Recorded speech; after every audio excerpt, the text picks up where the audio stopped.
The letter trembled in my hands, its edges worn and yellowed with age. I hadn't meant to snoop, but when I saw it peeking out from beneath Dean's stack of bills, curiosity got the better of me. Now, standing in his study, my heart raced as I unfolded the paper, revealing a secret that would change everything. "Evelyn, where are you?" Dean's voice echoed from downstairs, startling me. I quickly refolded the letter and shoved it back into its hiding place. "Coming!" I called, trying to keep my voice steady as I hurried out of the room. Dean was waiting at the bottom of the stairs, car keys in hand. "I'm heading out. Dad needs his medication in an hour." "Where are you going?" I asked, unable to keep the suspicion out of my voice. He shrugged, avoiding my gaze. "Just some errands. I'll be back later." As the front door slammed behind him, I sighed and made my way to the living room, where Arthur, my father-in-law, sat in his wheelchair by the window. "Everything all right, dear?" Arthur asked, his kind eyes crinkling with concern. I forced a smile. "Of course. How are you feeling today?" "Oh, same as always. But don't change the subject. What's troubling you?" I hesitated, then sat down on the couch across from him. "Arthur, have you ever felt like there's something you don't know about your own family?" He chuckled softly. "My dear, every family has its secrets. But what's brought this on?" Before I could answer, the doorbell rang. I excused myself and went to answer it, finding Dean's Aunt Mary on the porch.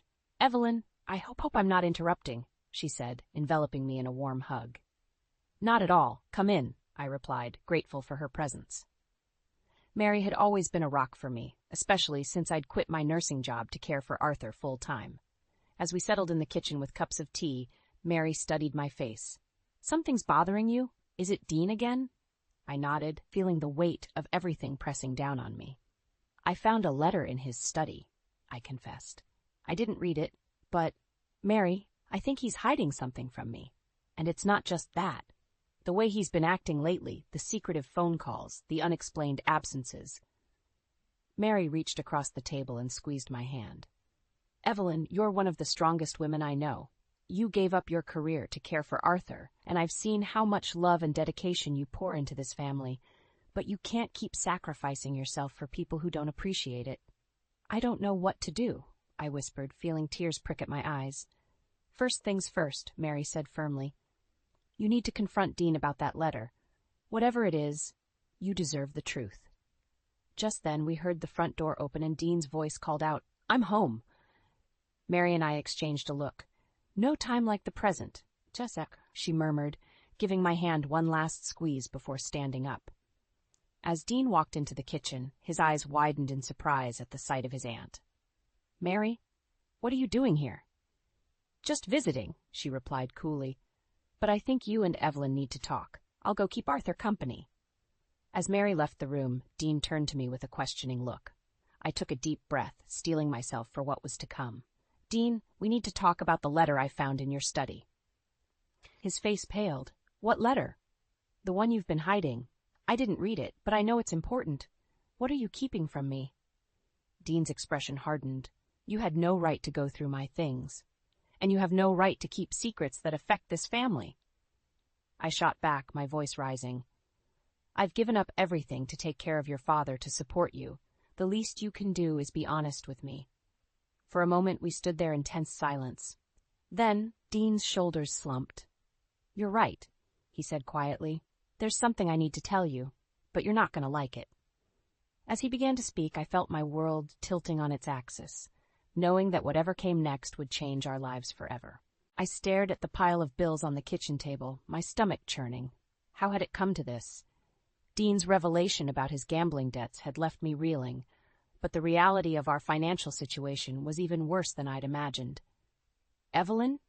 Arthur's voice called from the living room. "Is everything all right?" I quickly shoved the bills into a drawer and plastered on a smile as I walked into the living room. "Everything's fine, Arthur. How about some lunch?" As I prepared a simple meal for us, I couldn't help but think about how different my life had become. Just 2 years ago, I was a respected nurse with a promising career ahead of me.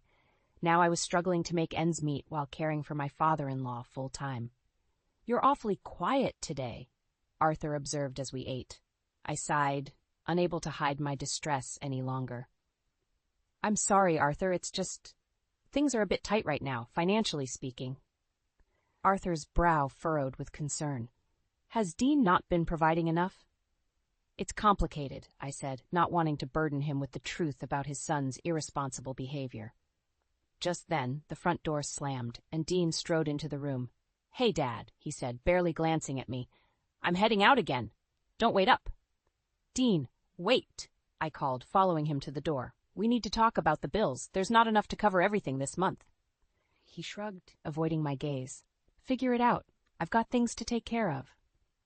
As he walked out, leaving me once again to deal with the mess he'd created, I felt a surge of anger and frustration.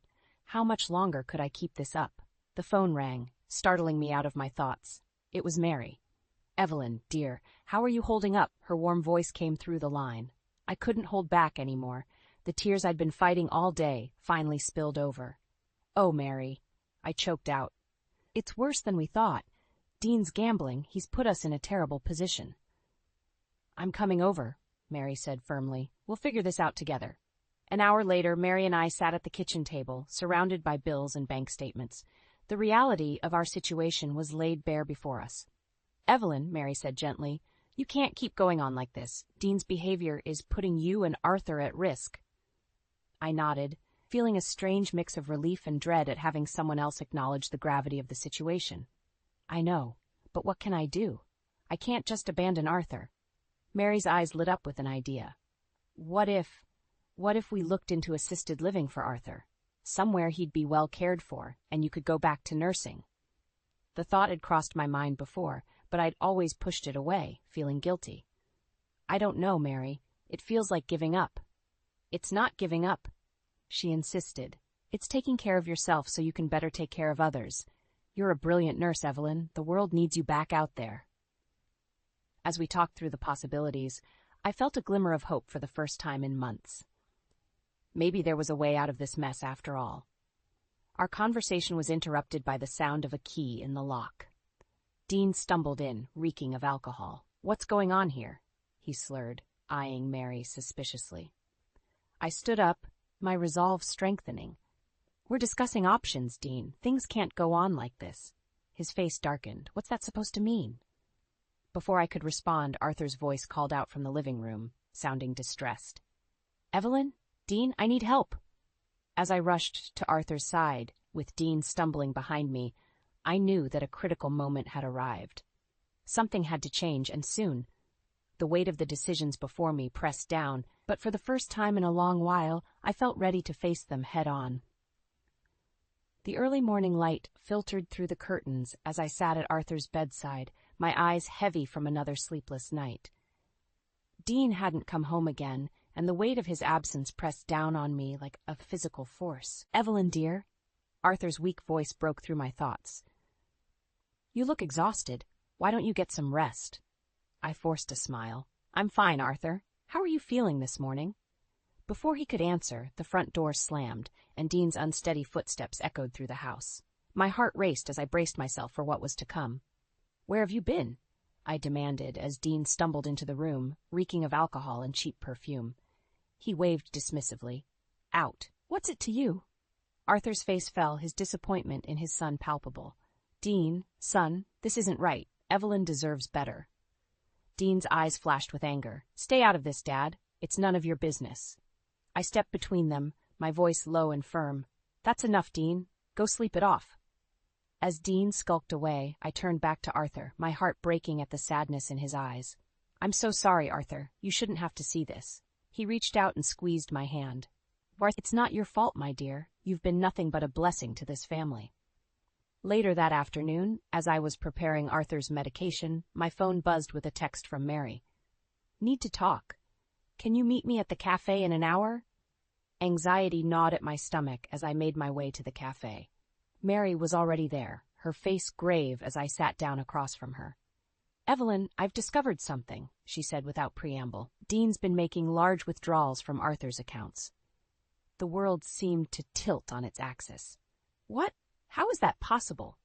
Mary slid a stack of bank statements across the table. He must have gotten power of attorney at some point. Evelyn, he's been siphoning off thousands of dollars.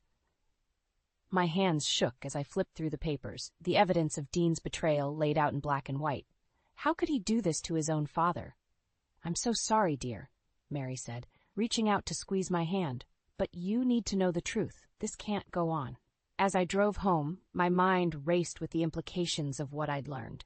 How could I confront Dean? How could I protect Arthur? I walked into the house to find Dean pacing in the living room, his face flushed with anger. "Where have you been?" he demanded. "Dad needed his medication an hour ago." Guilt and anger warred within me. "I was out, and don't you dare lecture me about responsibilities when you've been stealing from your own father." Dean's face paled. "What are you talking about?" I pulled out the bank statements. "I know everything, Dean. How could you?" For a moment, he looked like he might deny it. Then his expression hardened. "You don't understand. I had debts to pay. I had no choice." "There's always a choice," I spat. "And you chose to betray your family." Our shouting match was interrupted by a crash from Arthur's room. We both raced in to find him on the floor, his wheelchair overturned. "Arthur!" I cried, kneeling beside him. "Are you all right?" He groaned in pain. I heard shouting. I was trying to come see what was wrong." As I helped Arthur back into bed, checking him for injuries, Dean hovered uselessly in the doorway. The contrast between his neglect and Arthur's concern for us, even in his weakened state, was stark. I turned to Dean, my voice cold. "This ends now. I want you out of this house by tomorrow." His eyes widened in disbelief. "You can't be serious. This is my house." "Not anymore," I said, my resolve strengthening with each word. "I'm calling a lawyer in the morning. We're getting a divorce, Dean, and I'm going to make sure Arthur is protected from you." As Dean stormed out, slamming the door behind him, I sat on the edge of Arthur's bed, my hand in his. The road ahead would be difficult, but for the first time in months, I felt a glimmer of hope. Change was coming, and I was ready to face it head on. The morning after my confrontation with Dean, I woke to an eerie silence in the house. My heart raced as I rushed to Arthur's room, fearing the worst. To my relief, he was sleeping peacefully. As I checked his vitals, I steeled myself for the day ahead. Today was the day I would meet with the divorce lawyer. I had just finished helping Arthur with his breakfast when the doorbell rang. My stomach dropped as I opened the door to find Dean standing there, looking haggard but determined. "We need to talk, Evelyn," he said, pushing past me into the house. I crossed my arms, standing my ground. "I have nothing to say to you, Dean. I'm meeting with a lawyer today. It's over." His face contorted with anger. "You can't do this to me, to us. Think about Dad." "I am thinking about Arthur," I shot back. "I'm thinking about how you've been stealing from him, neglecting him. He deserves better, and so do I." Dean's eyes narrowed. "You don't know what you're talking about. You have no idea what I've been dealing with." "Then enlighten me, Dean," I challenged. "What could possibly justify what you've done?" He hesitated, then reached into his pocket and pulled out a crumpled piece of paper. With a start, I recognized it as the letter I'd found in his study weeks ago. "Read it," he said, thrusting it towards me. With trembling hands, I unfolded the letter. As I read, my world tilted on its axis.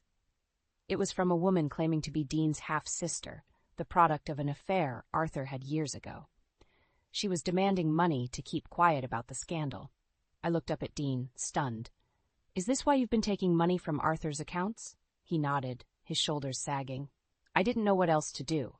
I couldn't let this destroy Dad's reputation. But the demands kept getting bigger, and then I started gambling, thinking I could win enough to pay her off.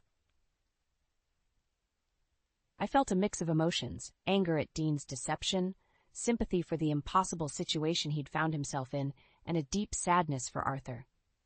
"Why didn't you tell me?" I asked softly. "I was ashamed," Dean admitted. "I thought I could handle it on my own, but I've made such a mess of everything." Before I could respond, we heard a crash from Arthur's room. We rushed in to find him on the floor, gasping for breath. "Arthur!" I cried, kneeling beside him. "Dean, call an ambulance." As we waited for the paramedics, I held Arthur's hand, my mind racing. How could I leave now, knowing the truth? But how could I stay after everything that had happened? At the hospital, Mary met us in the waiting room. As Dean paced anxiously, I pulled her aside and told her everything. "Oh, Evelyn," she said, her eyes filling with tears. "What a terrible burden you've all been carrying." The doctor emerged, his face grave.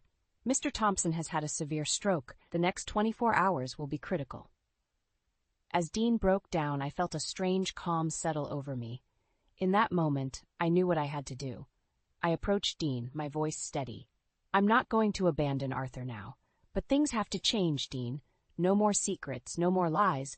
We need to face this together, for Arthur's sake. Dean looked up at me, his eyes red-rimmed. What are you saying?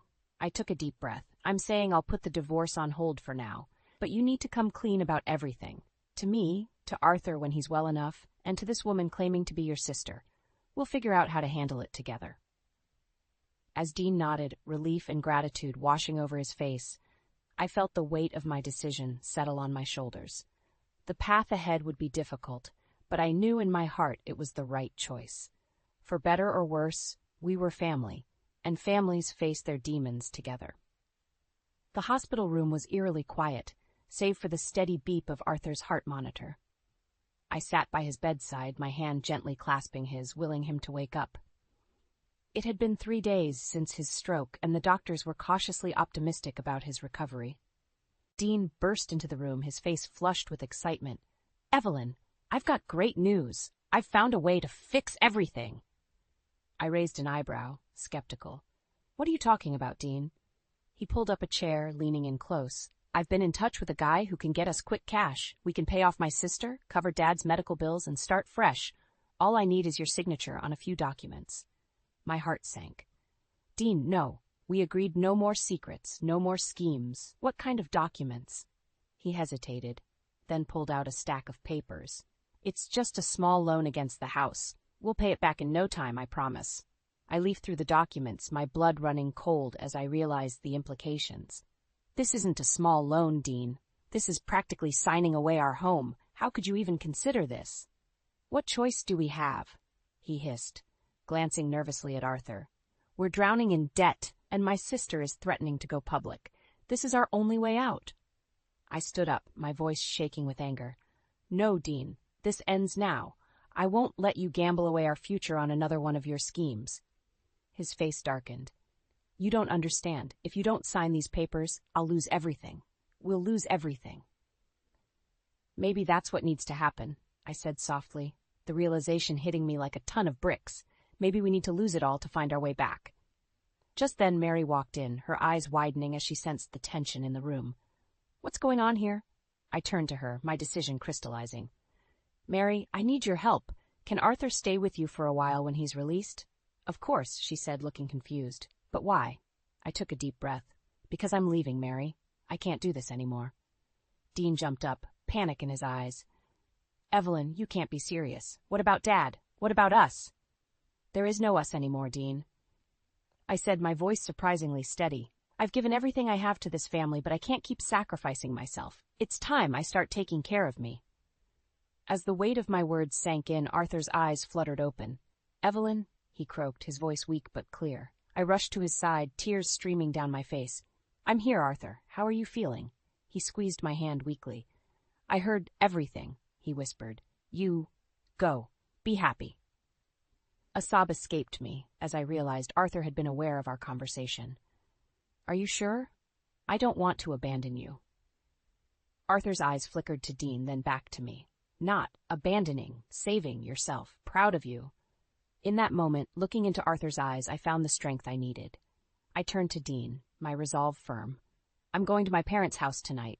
I'll be back tomorrow to pack my things. I want a divorce, Dean, for real this time. Dean's face crumpled, but I steeled myself against the guilt. I'd made my decision, and for once I was putting myself first. As I walked out of the hospital room, Mary followed me. Evelyn, wait.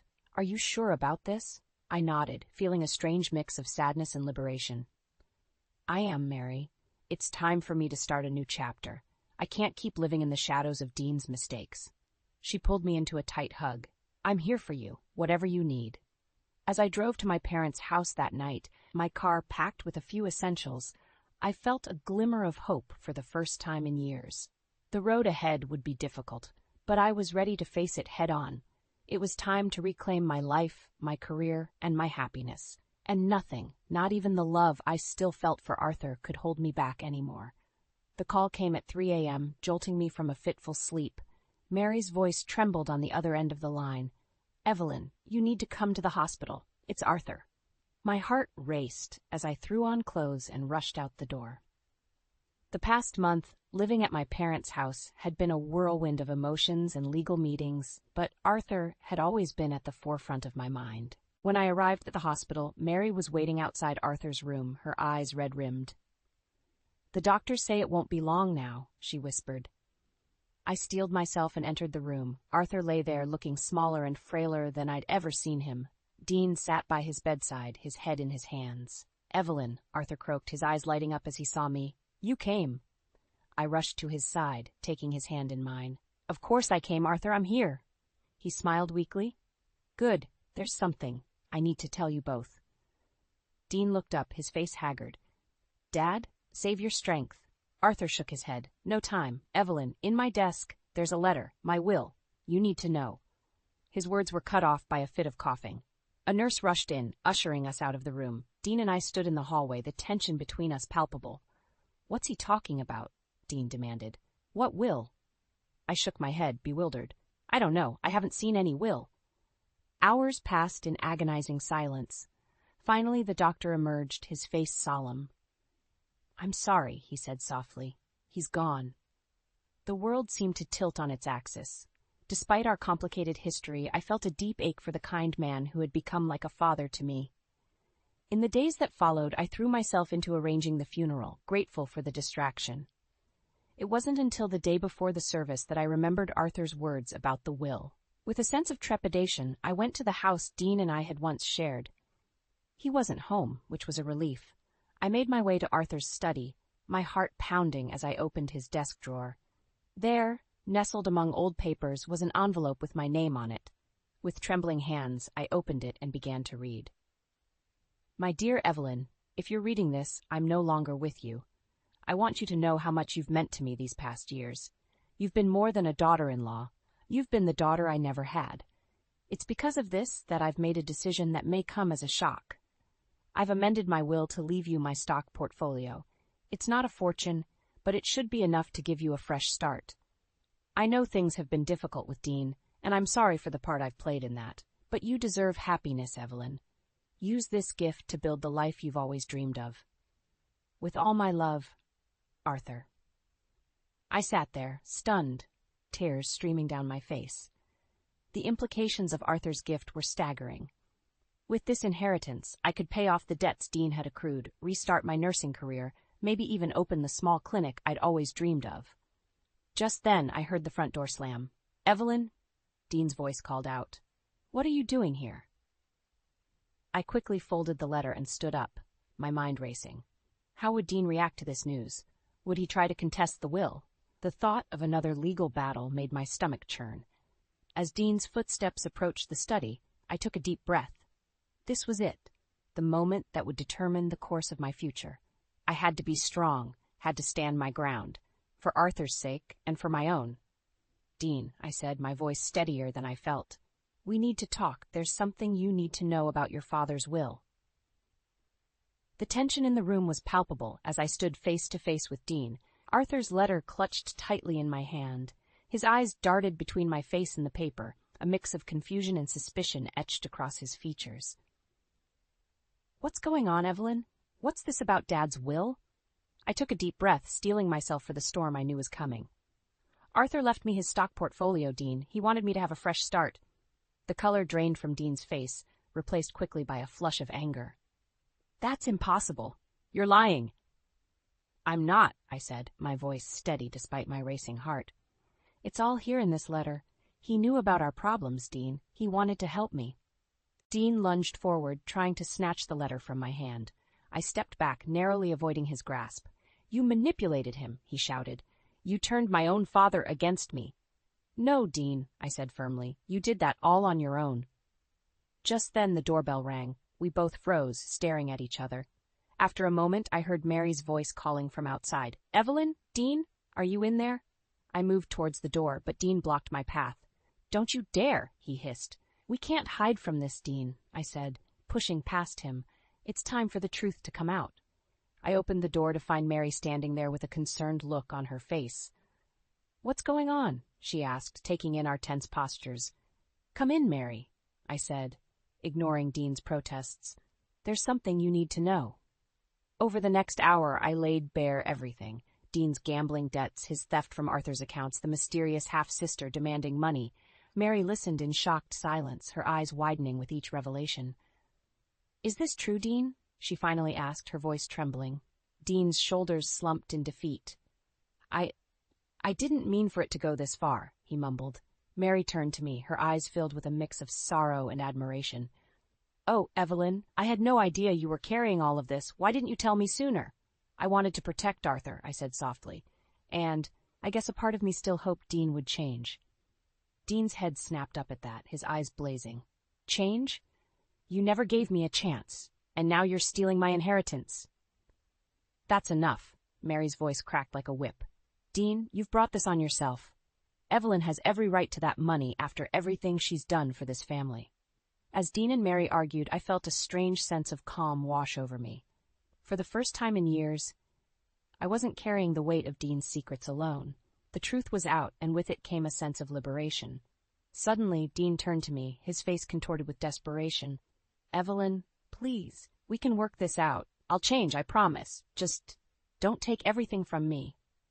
For a moment, I faltered. Despite everything, a part of me still cared for the man I had once loved. But then I remembered Arthur's words in his letter. "You deserve happiness, Evelyn." I straightened my shoulders, looking Dean in the eye. "I'm not taking everything from you, Dean. I'm taking back what's rightfully mine. My freedom, my future, and the gift Arthur wanted me to have." Dean's face crumpled, and he sank to his knees, sobs racking his body. Mary moved to comfort him, but I knew my part in this scene was over. As I walked out of the house that had once been my prison, I felt a mix of emotions: relief, sadness, and a glimmer of hope for the future. The road ahead would be challenging, but for the first time in years, I was ready to face it head-on. Little did I know, the biggest challenge was yet to come. As I reached my car, my phone buzzed with a message from an unknown number. "I know about the inheritance. We need to talk. Your husband's sister." My hand trembled as I stared at the screen. Just when I thought it was over, a new storm was brewing on the horizon. My hands trembled as I sat across from Sarah, Dean's half-sister, in a quiet cafe. Her resemblance to Arthur was uncanny, a painful reminder of the family's tangled web of secrets. "I'm not here to cause trouble," Sarah said, her voice soft but firm. "I just want what's rightfully mine." I took a deep breath, steeling myself. "I understand, Sarah, but you have to know, the money Dean was sending you, it wasn't his to give. He was stealing from Arthur, from the family." Sarah's eyes widened in shock. "I had no idea. I thought Arthur was trying to make amends through Dean." As we talked, a plan began to form in my mind. "Sarah," I said, leaning forward, "what if we could honor Arthur's memory and make things right for everyone?" An hour later, I stood before Dean, Mary, and Sarah in Arthur's old study. The tension in the room was palpable. "I've made a decision," I announced, my voice steadier than I felt. "I'm going to use part of the inheritance to set up a trust for Sarah. It's what Arthur would have wanted." Dean's face contorted with rage. "You can't do that. It's my family's money." "No, Dean," Mary interjected, her voice firm. "It's Evelyn's money now, and she's doing the right thing." As Dean stormed out, slamming the door behind him, I felt a weight lift from my shoulders. For the first time in years, I was taking control of my life. The next few months were a whirlwind of change. I returned to nursing, throwing myself into work with a passion I'd forgotten I had. The remaining money from Arthur's stocks allowed me to open a small clinic in an underserved area of town. One evening, as I was locking up the clinic, I saw a familiar figure approaching. It was Dean, looking haggard and humbled. "Evelyn," he said, his voice hoarse, I need help." For a moment I felt the old urge to rush to his aid, but then I remembered everything we'd been through, everything I'd learned about myself. "I'm sorry, Dean," I said, my voice gentle but firm. "I can't be the one to save you anymore, but there are programs that can help if you're ready to change." As I watched him walk away, I felt a mix of sadness and relief. Our chapter together was truly over, but a new one was just beginning for me. Weeks later, I stood in front of a group of nursing students, sharing my experiences and the lessons I'd learned. As I spoke about resilience, self-worth, and the power of standing up for oneself, I saw the spark of understanding in their eyes. "Remember," I said, my voice strong and clear, "you are more than your circumstances. You have the power to rewrite your story, to choose happiness and fulfillment. After the lecture, Mary approached me, her eyes shining with pride. Arthur would be so proud of you, Evelyn. You've turned this difficult situation into something beautiful. I smiled, feeling a warmth spread through my chest. I couldn't have done it without your support, Mary, or without everything I learned from Arthur. As we walked out into the sunlight, I felt a sense of peace wash over me. The road had been long and painful, but it had led me here, to a place of strength, purpose, and self-discovery. That evening, as I sat on my porch watching the sunset, I thought about the journey I'd been on. From a woman trapped in a cycle of manipulation and self-doubt, I'd become someone who could stand tall, make tough decisions, and help others. I pulled out Arthur's letter, reading his words one last time. Use this gift to build the life you've always dreamed of. Tears pricked my eyes as I realized that's exactly what I'd done. And this was just the beginning. As the last rays of sunlight painted the sky in brilliant hues, I felt a surge of excitement for what the future held. I had reclaimed my life, my career, and my happiness. And now, with each new day, I was writing a new chapter, one filled with hope, purpose, and the unshakable knowledge that I was exactly where I was meant to be. The end was just the beginning, and I was ready for whatever came next. I stared at my phone in disbelief, the words on the screen blurring as my vision clouded with tears. It was a simple text message, but one that shattered the foundation of my life with 3 brutal words: I want a divorce. Trent's message continued, each sentence like a dagger to my heart. I've been having an affair with Lila, and I'm leaving you to be with her. It's over between us. My hands trembled as I clutched the phone, a maelstrom of emotions raging within me. Anger, betrayal, and devastation fought for dominance, leaving me breathless and nauseous. Trent's timing couldn't have been worse. He sent this bombshell while I was at the grocery store, surrounded by the mundane sights and sounds of everyday life. In that instant, my world crumbled around me, and I found myself lost in a surreal nightmare. As I stepped outside, the crisp evening air did little to calm the storm brewing inside me. My phone buzzed again, and I flinched, bracing myself for another blow. I've already spoken to a lawyer. Trent's message read, I want full custody of the kids, and I'm going to fight for the house. Fury ignited within me, burning away the initial shock and pain. How dare he think he could just discard me and our family like yesterday's trash? After everything we'd been through together, all the sacrifices I'd made for him and our children, this was how he repaid me? You lying, cheating bastard, I shouted, drawing bewildered stares from passers-by. I didn't care. The dam had burst, and years of bottled emotions came pouring out. My phone rang, and Trent's name flashed on the screen. I answered, my voice trembling with rage. How could you do this to us? Cass, please understand, Trent began, his tone maddeningly calm. I've fallen in love with Lila, and she makes me happy in a way you haven't for years. Happy, I spat. You selfish prick. What about the vows we made? What about our children? I'm sorry, but it's over, he said flatly. I'll be coming by to collect my things tomorrow. The line went dead, leaving me standing in the parking lot, shaking with fury and disbelief. Tears streamed down my face, but I refused to let them diminish the fire raging within me. In that moment, something shifted inside me. The meek, accommodating Cassidy, who had devoted herself to her family, was gone, replaced by a woman who would fight tooth and nail for what was rightfully hers. No longer would I be a doormat for Trent's ego and indiscretions. If he thought he could just walk away and start a new life, leaving me and the kids to fend for ourselves, he was sorely mistaken. I took a deep breath, steadying myself. This was war, and I would show no mercy. With renewed determination, I marched back to my car, my mind already plotting my next moves. Trent wanted a battle? He was going to get one. And by the time I was done with him, he'd regret the day he ever betrayed me. The next morning, I woke with a pounding headache, a reminder of the emotional turmoil I'd endured the night before. But the ache in my heart was far worse than any physical pain. I forced myself out of bed, determined to confront the harsh realities of my new existence. First on the agenda, gathering evidence of Trent's betrayal. I rifled through his dresser drawers, my hands shaking as I uncovered damning proof, hotel receipts, charges for expensive jewelry, and worse, dozens of text messages exchanged with his little tramp Lila. "You're the only one for me, baby," one message read. "I can't wait to start our life together." Bile rose in my throat as I scanned through their sickening exchanges, each one more explicit than the last. How could the man I'd loved and trusted for over 15 years be capable of such depravity? The sound of the front door opening snapped me out of my daze. I shoved the evidence back into the drawer and hurried downstairs, steeling myself for the confrontation. Trent stood in the foyer, a duffel bag slung over his shoulder.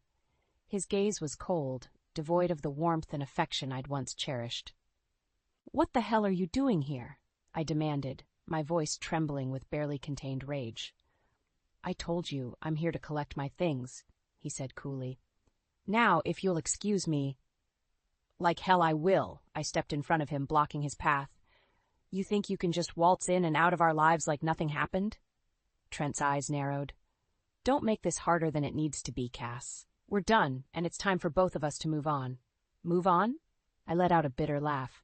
"You've got some nerve, you cheating piece of—" "Watch your mouth," he snapped. "And don't act so high and mighty. You know things haven't been right between us for years." His words stung, but I refused to let him see how deeply they cut. "That's no excuse for what you've done," I hissed. "You betrayed me, betrayed our family, all for some young floozy." Trent's face flushed with anger. "Don't you dare talk about Lila that way. She's 10 times the woman you'll ever be." In that moment, something inside me snapped. Before I could stop myself, my hand lashed out, connecting with Trent's cheek in a resounding slap. He recoiled, clutching his face in shock. "You crazy bitch! Get out!" I screamed, shoving him toward the door. "Get out of my house and don't ever come back." Trent glared at me, his eyes burning with hatred. Without another word, he turned and stormed out, slamming the door behind him. I sank to the floor, my body racked with sobs. Amid the pain and heartbreak, a new emotion took root, a burning desire for revenge. Trent thought he could discard me like yesterday's garbage? Well, he was gravely mistaken. I would make him pay for every tear, every sleepless night, every moment of anguish he'd put me through. As I regained my composure, a plan began to form. I couldn't win by playing fair. Not against a man as ruthless and self-serving as Trent. No, I would have to fight fire with fire, and I knew just the person who could help me do it. Reaching for my phone, I dialed the number of my best friend, Jenna. If anyone could help me bring Trent to his knees, it was her. "Jenna," I said, my voice thick with determination. "I need your help. It's time to make that bastard pay." Jenna arrived at my doorstep within the hour, her expression a mix of concern and fury. "That lying snake," she seethed as she pulled me into a tight embrace. "I can't believe he did this to you." I fought back tears, determined not to let Trent's betrayal break me. "Believe it," I said bitterly. "The proof is right upstairs." Together we rifled through the damning evidence I'd uncovered, the hotel receipts, the jewelry charges, the sordid text exchanges. With each new revelation, Jenna's outrage grew. "We have to make him pay," she declared, her eyes blazing with righteous anger. "He can't be allowed to get away with this." I nodded, my resolve hardening. "Trent thinks he can just walk away and start a new life with that little tramp, but he's got another thing coming." Jenna squeezed my hand, offering a supportive smile. "Whatever you need, I'm here for you. We'll take that bastard down together." Over the next few days, Jenna became my rock, my confidant, and my co-conspirator. We pored over every detail of Trent's deception, looking for any angle we could exploit. It didn't take long to uncover his underhanded financial maneuvers, secret accounts, offshore holdings, all designed to leave me penniless while he rode off into the sunset with his new plaything. "That deceitful son of a bitch," Jenna snarled as we pieced together the paper trail. "He's been planning this for months, maybe years." "Well, his little scheme ends now," I said, my voice steely with determination. "I won't let him take everything I've worked for." With Jenna's help, I began gathering ammunition, records, bank statements, anything that could be used as evidence against Trent. We would hit him where it hurt, his bank account and his precious reputation. As the days passed, I could feel a remarkable shift taking place within me. The meek, downtrodden woman I'd been was fading away, replaced by a fierce, unstoppable force driven by a thirst for justice. Gone were the self-doubts and insecurities that had plagued me for so long. In their place was a newfound confidence, a belief in my own strength and resilience. I started taking better care of myself, hitting the gym and revamping my wardrobe. With each passing day, I felt more powerful, more in control of my destiny. Jenna noticed the change, too. "Look at you," she remarked one afternoon, a proud grin spreading across her face. "You're like a phoenix rising from the ashes." I flashed her a sly smile. "You ain't seen nothing yet. By the time I'm done with Trent, he'll be the one reduced to ashes." Trent had made the mistake of underestimating me, of thinking I would simply roll over and accept his betrayal. Well, he was about to learn just how wrong he was. As I pored over the mounting evidence, plotting my next move, a delicious sense of anticipation washed over me. The game was afoot, and I was playing for keeps. Trent wanted a war. He was going to get one, and by the time the smoke cleared, he would rue the day he ever crossed Cassidy Monroe. A week had passed since Trent's abrupt departure, and I was ready to strike. Jenna and I had gathered enough evidence to bury him 10 times over, but I wanted the satisfaction of seeing the fear in his eyes when he realized his carefully laid plans were unraveling. I arranged for us to meet at a neutral location, a quiet cafe in the city where we used to love grabbing Sunday brunch. The sight of it twisted my gut, but I refused to let Trent take that from me, too. He arrived exactly at noon, his expression a mixture of confusion and thinly veiled arrogance. "Cass," he said coolly as he slid into the booth across from me. "This is a surprise." I met his gaze, my own eyes steely with resolve. "Cut the crap, Trent. You know exactly why I asked you here." His bravado faltered for just a moment before the smug mask slipped back into place. "If this is about the divorce, I thought I made myself clear. This is about a lot more than that," I interrupted, sliding a thick manila envelope across the table. "Why don't you take a look inside?" Trent eyed the envelope warily, but his curiosity got the better of him. With a dismissive shrug, he tore it open and began rifling through the contents, bank statements, investment records, all documenting the illicit financial web he'd spun. His face paled as the realization set in. "Where did you get these?" he hissed, his eyes darting around the cafe. "That's not important," I said coolly. "What matters is that I know everything. The secret accounts, the offshore holdings, all of it." Trent's hands trembled with barely contained rage. "You conniving little—" "I'd watch my tone if I were you," I warned, reveling in his discomfort, "unless you want all of this finding its way into the hands of the IRS and your precious Lila." His eyes widened at the mention of her name. "You wouldn't dare." A slow, vindictive smile spread across my face. "Try me." For several tense moments we stared each other down, the air thick with animosity and unspoken threats. Finally, Trent broke the silence. "What do you want?" he growled, his arrogance crumbling beneath the weight of his exposure. "What do I want?" I echoed, leaning back in my seat. "I want you to suffer. I want you to experience the same fear, the same humiliation, the same utter despair that you've put me through." His eyes narrowed. "You're delusional if you think—" "I'm not finished," I snapped, cutting him off. "I want full custody of the kids, and I want the house. Every last dime you've stashed away is going into a trust for them, one you'll never be able to touch." Trent's face contorted with rage. "You can't do this to me." "I can and I will," I said, rising from my seat. "Consider this your one and only warning, Trent. Play ball, or I'll make sure you lose everything. Your money, your career, your precious Lila. The choice is yours." With that, I turned on my heel and strode out of the cafe, leaving Trent to stew in the ruins of his shattered plans. A delicious sense of satisfaction washed over me. The game was on, and for once I was in control. As I stepped into the sunlight, Jenna fell into stride beside me, a proud grin on her face. "You were amazing in there," she gushed. "Did you see the look on his face?" I allowed myself a small, victorious smile. "Just the first of many," I assured her. "Trent hasn't seen anything yet." The battle lines had been drawn, and I was just getting started. Trent thought he could outsmart me, could discard me and ride off into the sunset with his little plaything. Well, he was about to learn a very painful lesson. You never underestimate a woman scorned. In the days following my confrontation with Trent, a strange sense of calm settled over me. For the first time in weeks, I felt in control of my life.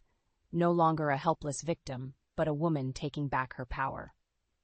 Trent had gone into hiding, no doubt licking his wounds and plotting his next move. But I wasn't worried. The ball was in my court now, and I had no intention of playing by his rules. It was during this period of quiet that an unexpected ally emerged. Lila herself. The cheery ring of my doorbell one afternoon heralded her arrival, and I must admit I was taken aback by her presence on my doorstep. "Lila," I said, fighting to keep my voice even. "What a surprise."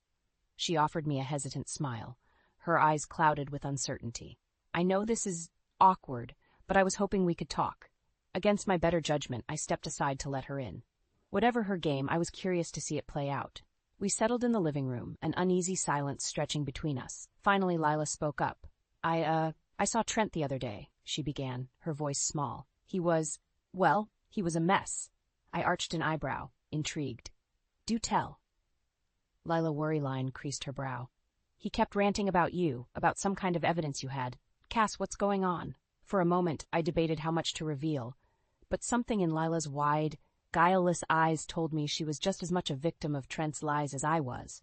And so I told her everything, the affair, the financial deception, my plans for vengeance. As the sordid tale tumbled out, I watched Lila's expression shift from confusion, outrage. "That lying son of a bitch," she spat when I'd finished, her hands clenched into tight fists. "He told me. He said he was going to divorce you, that we could finally be together without any secrets."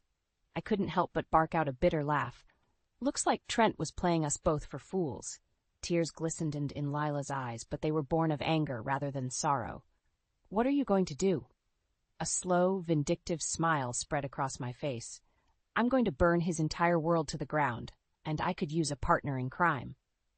Lila's eyes widened, but she didn't recoil from the implied offer. If anything, her gaze grew more determined. "I'm in," she said, her voice trembling but resolute. "That bastard needs to pay for what he did to us." And just like that, an unlikely alliance was forged.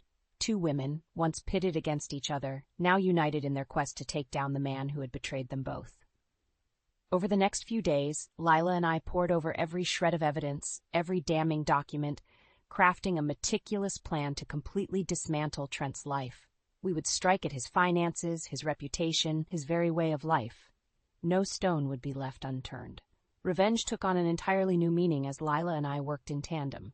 What I lacked in knowledge of Trent's personal life, she more than made up for, and what she couldn't provide in terms of resources, I gladly supplied. With each passing day, our bond grew stronger, fortified by our shared trauma and an unshakable thirst for justice. We were an unstoppable force, and Trent would soon feel the full brunt of our wrath. As we put the finishing touches on our scheme, Lila turned to me, her eyes blazing with determination. "You ready to make that bastard pay?" she asked, her voice laced with anticipation. I flashed her a wolfish grin. "More than ready. Let's light this candle." Trent's downfall was all but assured. He thought he could play us, could shatter our lives without consequence. Well, he was about to learn just how wrong he was. The game was afoot, and we were playing for keeps. The day of reckoning arrived sooner than I expected. Lila and I had meticulously plotted every move, gathered every shred of evidence, and laid the trap with exquisite precision. All that was left was to spring it, and watch as Trent's world came crashing down around him. It began with a series of anonymous tips to the IRS, detailing the intricate web of offshore accounts and shady financial dealings we'd uncovered. Within days, the auditors were swarming, and Trent's once immaculate records were being picked apart. Next, we leaked the incriminating text messages and hotel receipts to the local media, along with photos and videos that left no doubt as to the tawdry nature of Trent's affair. His sleazy exploits were plastered across every newspaper and news channel, his indiscretions laid bare for the world to see. I'll never forget the look on his face when he stormed through my front door that fateful morning, his eyes wild with panic and rage. "You crazy bitch," he roared, spittle flying from his lips. "What have you done?" I rose from the couch, unfazed by his outburst. "Me? I haven't done anything, Trent. I'm just an innocent party in all of this." His gaze shifted to Lila, who stood beside me, her arms folded across her chest in defiant solidarity. "You," he snarled, rounding on her. "You did this, didn't you? You vindictive little—" "Watch your mouth," I warned, stepping between them. Your quarrel is with me, not her. Trent's face contorted in an ugly sneer. This isn't over, Cass. Not by a long shot. You think you've won, but I'm going to bury you. I'll take the kids, the house, everything.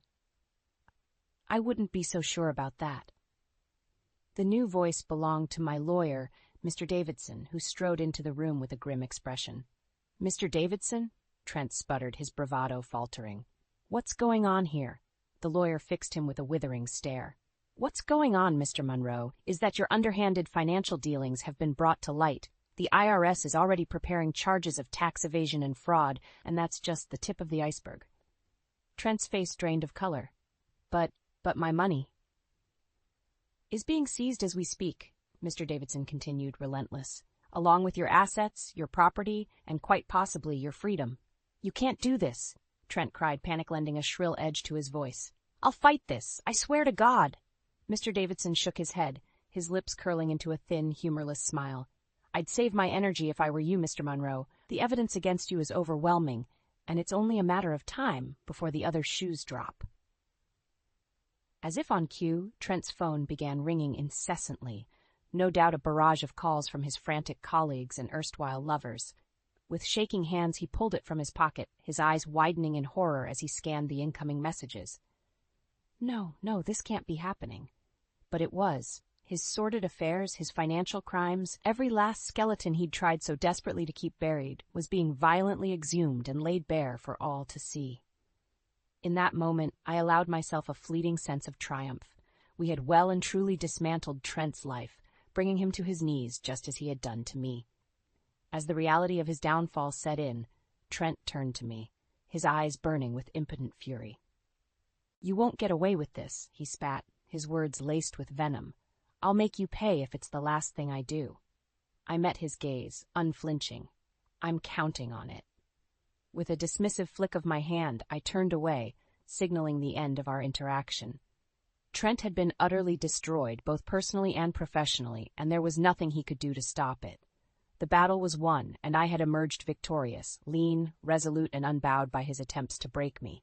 As Trent was led away, Mr. Davidson turned to me, a grudging respect in his eyes. Well played, Mrs. Monroe, he murmured. Well played indeed. Lila's hand found mine, giving it a gentle squeeze as we watched the shattered husk of a man disappear. The road ahead would be long and arduous, but I was ready to face it head-on. Trent's betrayal had nearly broken me, but in the end it had gifted me with something far more precious, the strength to fight for myself and my future. As I looked toward the dawn of new beginnings, one thought echoed through my mind. Let the karma begin. The weeks following Trent's downfall were a whirlwind of activity. Lawyers, accountants, and investigators swarmed around me, dismantling the tangled web of deceit he'd so carefully constructed. With each passing day, new revelations of his misdeeds came to light, and the full extent of his betrayal became glaringly apparent. Through it all, I remained stoic and resolute, my thirst for vengeance tempered by a growing sense of relief. The nightmare was finally over, and I could begin to rebuild my life on my own terms. Lila proved to be an invaluable ally during this turbulent time. We grew closer than I ever could have imagined, bound by our shared trauma and the knowledge that we had taken down a true monster together. You're one tough cookie, Cass, she remarked one evening as we shared a glass of celebratory wine. I don't know how you managed to keep it together through all of this. I allowed myself a rueful smile. Believe me, there were times when I wanted to curl up and just disappear, but then I'd remember what that bastard put us through, and it would harden my resolve all over again. Lila nodded, her expression somber. He'll get what's coming to him. The courts, the law, they'll make sure of that. I hope so, I murmured, swirling the rich liquid in my glass. But part of me wants more than just a court ruling or a prison sentence. Lila arched an eyebrow, intrigued. What did you have in mind? A slow, predatory smile spread across my face. A little taste of his own medicine. The opportunity to exact my ultimate revenge came sooner than expected. One crisp autumn evening, a familiar figure appeared on my doorstep, a haggard, broken shell of the man who had once sworn to love and cherish me. Cass, Trent rasped, his eyes sunken and haunted. We need to talk. I eyed him warily, taking in his disheveled appearance and the stench of cheap whiskey that clung to him. Talk. I echoed, unable to keep the disdain from my voice. About what exactly? Your complete and utter disgrace. He flinched as if I'd struck him, but soldiered on. Please, Cass, I'm begging you. Give me a chance to explain, to make things right. Despite my better judgment, I allowed him to enter, if only to witness the full extent of his pathetic groveling. Trent sank into the nearest chair, his hands trembling as he struggled to collect his thoughts. I've lost everything, he croaked, his voice thick with emotion. My job, my money, my reputation, all of it gone, because of my own stupidity and arrogance. I said nothing, watching him impassively as he slowly unraveled.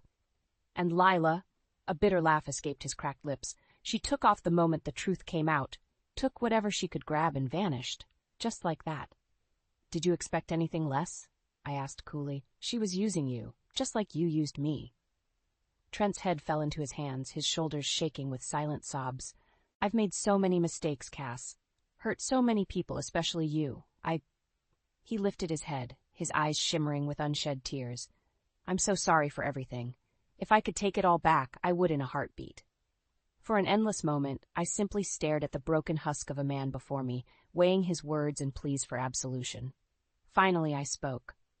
Did you really think some half-baked apology would undo the years of pain and anguish you put me through? I asked, my voice hard as steel. The lies, the betrayal, the disrespect. Did you honestly believe a few crocodile tears would absolve you of all that? Trent opened his mouth, but I silenced him with a sharp gesture. Save your breath, I spat. You made your choices, Trent, and now you're living with the consequences. You thought you could just toss me aside like garbage for some younger piece of ass, leave me with nothing while you rode off into the sunset? I rose from my seat, looming over his shriveled form with a cold, merciless glare. Well, you were wrong, dead wrong, and now you'll spend every day haunted by that mistake, tormented by the knowledge that you threw away the best thing you ever had on a whim. Trent's head fell once more, his body shuddering with ragged sobs. I felt no pity, no sympathy, only the grim satisfaction of a debt finally paid in full. Get out, I said, my voice laced with finality.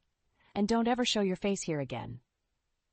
As Trent dragged himself from the house, a broken and defeated man, I turned to find Lila watching from the nearby doorway, her eyes shining with pride. Well done, Cass, she murmured. Well done. In that moment, I knew my long journey had finally reached its end.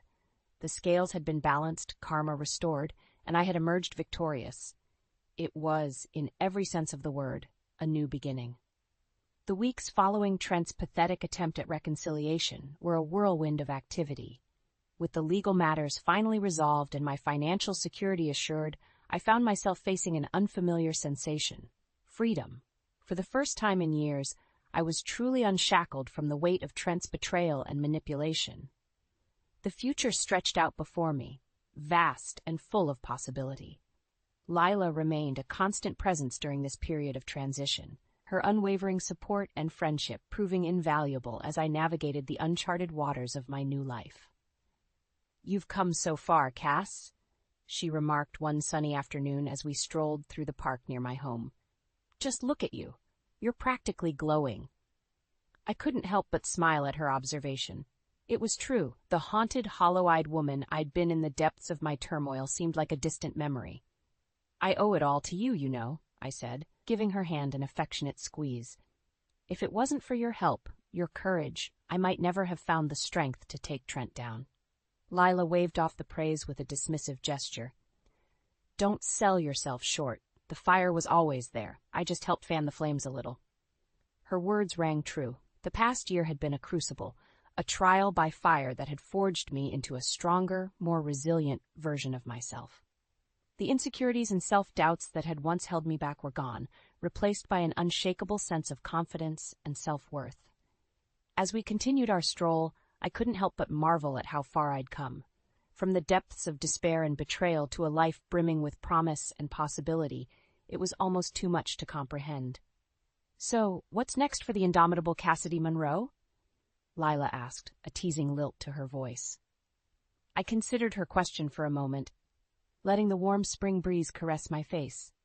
I'm not sure, I admitted. For the first time in a long while, I don't have some grand plan or objective mapped out. I think I'd like to just live, you know? Enjoy this new lease on life. Stop and smell the roses for a change. Lila's face split into a broad grin. Sounds like a plan to me.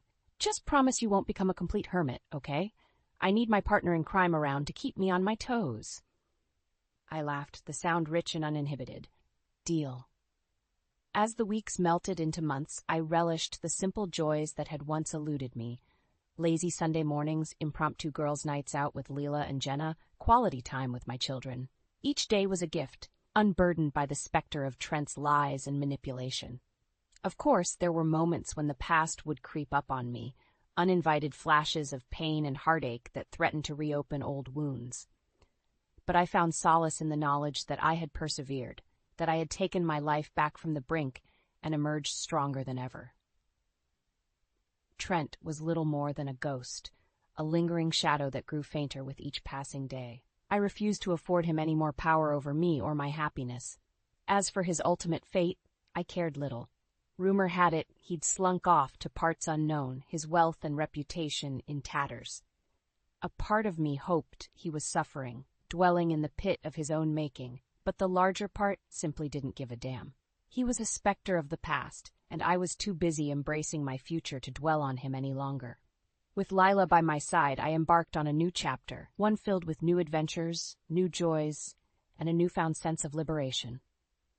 The road ahead was unknown, but for the first time in ages, I greeted the uncertainty with open arms and a radiant smile. Wherever life took me, I knew one thing for certain. The specters of the past held no power over me. I was the master of my destiny, the author of my own story.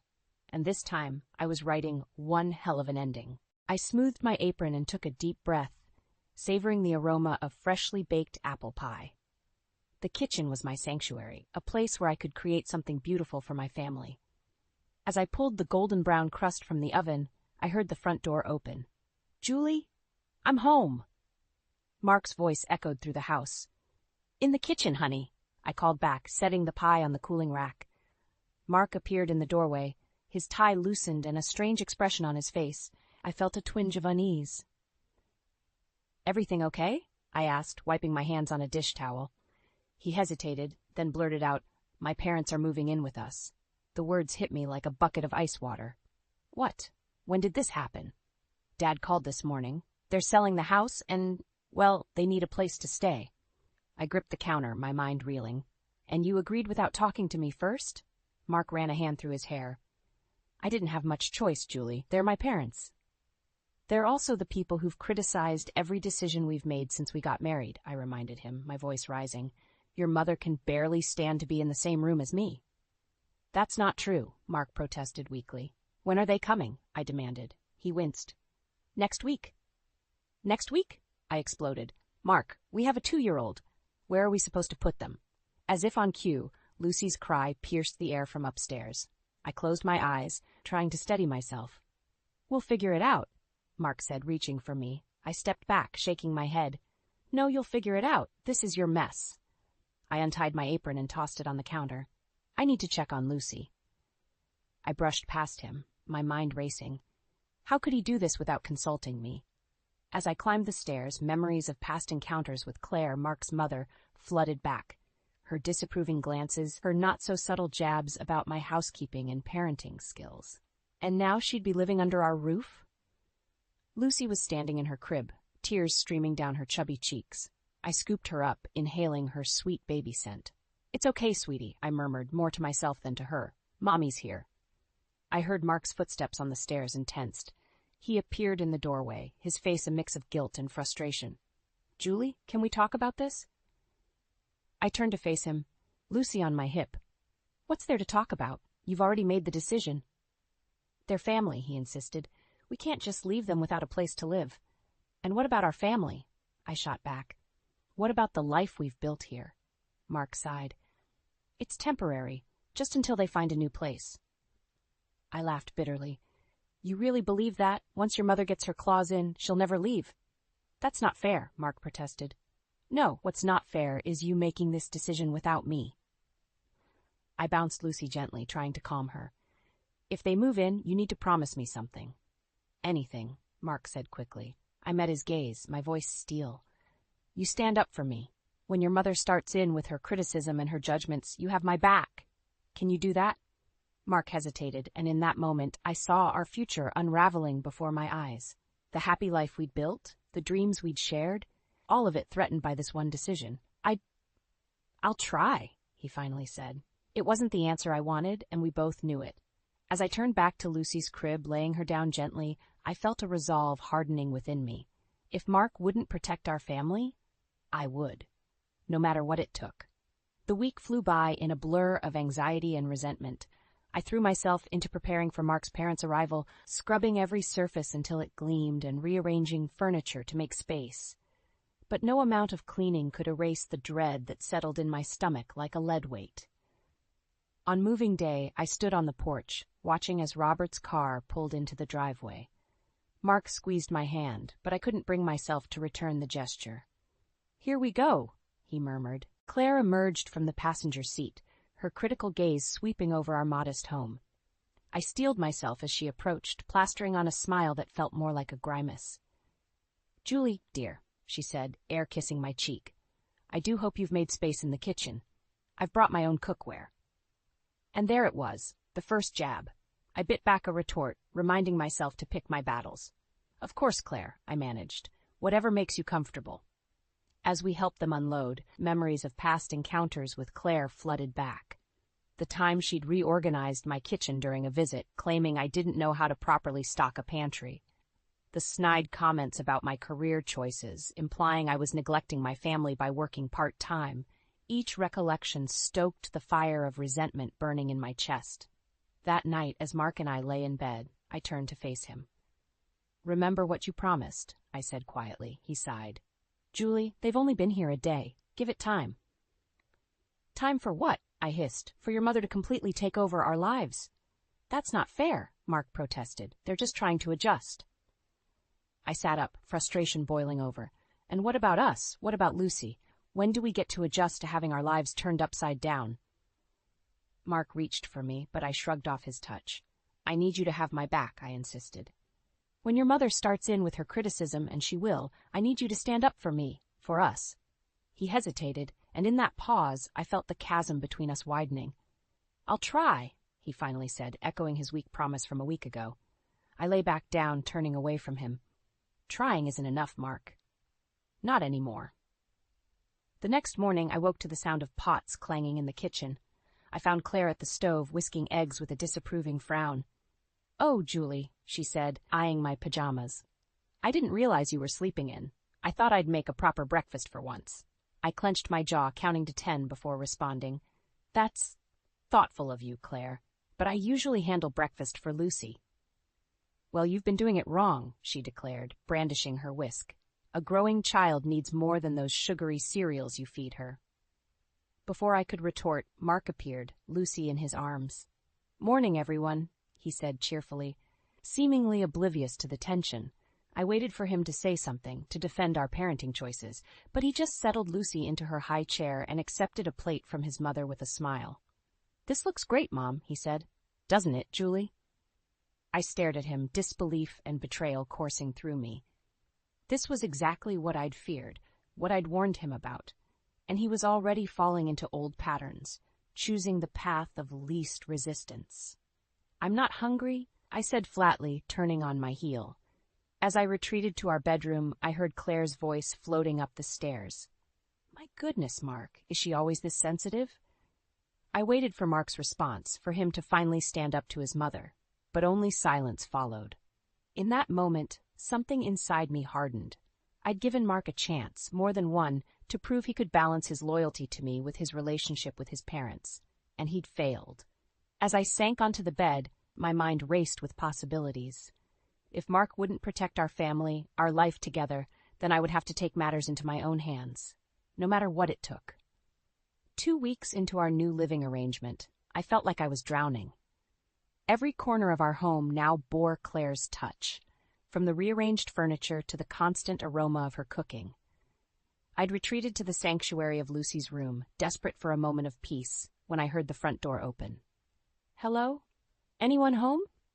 A familiar voice called out, sending a chill down my spine. I rushed downstairs to find Linda, Mark's sister, standing in our living room, surrounded by suitcases. "Linda?" I stammered. "What are you doing here?" She flashed me a saccharine smile. "Oh, didn't Mark tell you? I'm moving in too." The room spun. I gripped the banister, struggling to breathe. "No," I managed. "He didn't mention it." "Well, surprise," Linda chirped, oblivious to my distress. "Mom and Dad said there was plenty of room, and I just couldn't pass up the opportunity for some quality family time." As if summoned, Claire appeared from the kitchen, beaming at her daughter. "Linda, darling, you're early." I watched in stunned silence as they embraced, chattering excitedly about Linda's new job in town and how wonderful it would be to all be together again. "Julie," Claire said, finally acknowledging my presence, "be a dear and help Linda with her bags. We'll put her in the guest room." "The guest room?" I echoed weakly. "But that's where you and Robert are staying." Claire waved a dismissive hand. "Oh, we'll move to Lucy's room. She can bunk with you and Mark for now." "It'll be cozy." My vision blurred with angry tears. This was too much. Without a word, I turned and fled upstairs, slamming our bedroom door behind me. I was still shaking with rage when Mark came home an hour later. He found me furiously folding laundry, clothes flying into piles. "Hey," he said cautiously. "I saw Linda downstairs. I guess she arrived early." I whirled on him. "You knew about this?" He had the grace to look sheepish. "I was going to tell you, but I didn't want to upset you more than you already have." I cut him off. "Mark, this is our home, our life, and you're letting your entire family take it over without even consulting me." "Julie, please," he pleaded. "It's temporary. Linda just needs a place to stay while she gets settled in her new job." "And Lucy," I demanded, "where is our daughter supposed to sleep now that your parents are taking over her room?" Mark ran a hand through his hair, a gesture I once found endearing, but now only irritated me. "We'll figure it out. Maybe we can set up a little bed in here for her." I stared at him, disbelief etched on my face. "Do you even hear yourself? This isn't a solution, Mark. This is chaos." "What do you want me to do?" he snapped, his patience finally wearing thin. "They're my family. And what are we?" I shot back, gesturing between us. "Aren't we your family too?" Before he could respond, a knock at the door interrupted us. Linda poked her head in, her smile faltering as she sensed the tension. "Sorry to interrupt," she said, not sounding sorry at all. "But Mom wants to know if you're joining us for dinner, Julie. She's made her famous pot roast." I closed my eyes, counting to 10 before I trusted myself to speak. "No, thank you. I'm not feeling well." As Linda retreated, I turned back to Mark. "This can't go on," I said quietly. "Something has to change." He reached for me, but I stepped back. "Julie, please, give it time. We'll adjust." But as I looked into his eyes, I saw only uncertainty and weakness.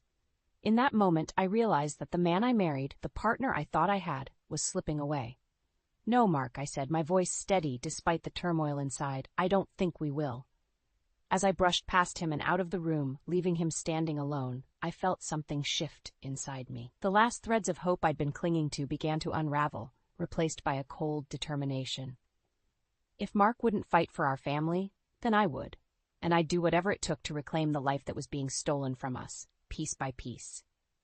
The days blurred together in a haze of tension and barely contained resentment. I felt like a stranger in my own home, tiptoeing around Claire's constant criticism and Linda's snide remarks. Mark, true to form, remained frustratingly neutral, always quick to change the subject when conflicts arose. One afternoon, I was folding laundry in the living room when I overheard Claire and Linda in the kitchen. "I don't know how Mark puts up with her," Linda's voice drifted through the door.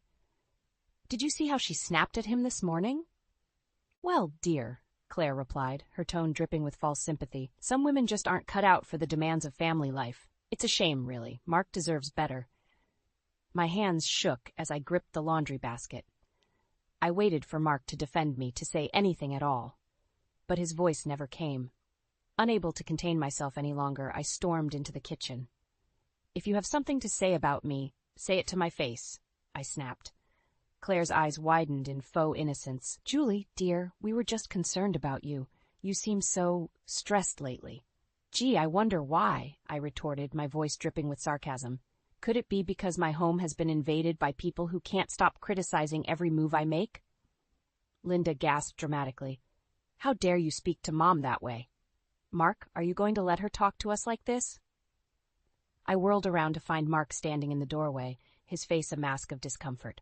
Mark, I pleaded, please, say something. Stand up for me for once. He looked between me and his family, conflict evident in his eyes. I think everyone just needs to calm down, he said weakly. In that moment, something inside me snapped. Calm down? I echoed incredulously. That's all you have to say? Julie, please, Mark started, but I cut him off. No, Mark, I'm done. I'm done being the villain in this story. I'm done being the one who has to tiptoe around everyone's feelings while mine are completely disregarded. I turned to Claire and Linda, and I'm done pretending that this arrangement is working. It's not. It never was. Claire's face hardened. Well, if that's how you feel, perhaps it's best if you... If I what? I challenged. Leave? This is my home. I'm not going anywhere. Mom, Dad, Mark interjected, finally finding his voice. Maybe we should talk about finding you and Linda your own place. I felt a flicker of hope, quickly extinguished by Claire's next words. Nonsense, she said firmly. We're family. We stick together. Julie's the one who needs to adjust her attitude. I looked at Mark, silently begging him to stand his ground, but I saw the moment he caved, his shoulders slumping in defeat.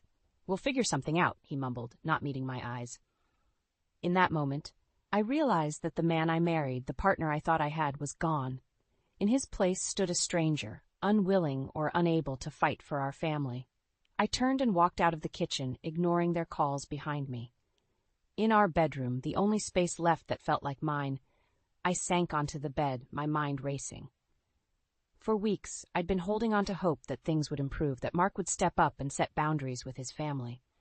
But now, faced with the harsh reality of his continued inaction, I knew I had to make a choice. I couldn't continue living like this, constantly under attack in my own home, and I couldn't subject Lucy to this toxic environment. As much as it pained me to admit it, I was starting to see only one way out. With shaking hands, I pulled out my phone and searched for divorce lawyers in our area. As I stared at the search results, a mix of fear and determination washed over me. This wasn't the future I'd envisioned for us, but I refused to be a victim any longer. If Mark wouldn't fight for our family, then I would fight for myself and Lucy. Whatever it took. The shrill ring of my phone cut through the tense silence of the house. I glanced at the caller ID and felt my heart skip a beat. It was my sister, Sarah. Julie. Her voice trembled on the other end. It's Dad. He's in the hospital. The world seemed to tilt on its axis. What happened? I managed to ask, gripping the phone tightly. Heart attack. They're saying it's serious. You need to come home. I ended the call, my mind racing. I had to go, had to be there for my father. But as I turned to pack a bag, I came face to face with Claire, her eyes narrowed with suspicion. And where do you think you're going? She demanded. I took a deep breath, steeling myself. My father's in the hospital. I need to leave immediately. Claire's lips thinned into a disapproving line. Now? But we have the charity gala tonight. The whole family is expected to attend. My father could be dying, I said incredulously. I don't care about some gala. Well, you should, Claire snapped. It's important to Mark's career. Surely your father can wait a day or two. White-hot anger surged through me. No, he can't, and I'm going, with or without your approval. I brushed past her, heading for our bedroom. As I threw clothes into a suitcase, Mark appeared in the doorway.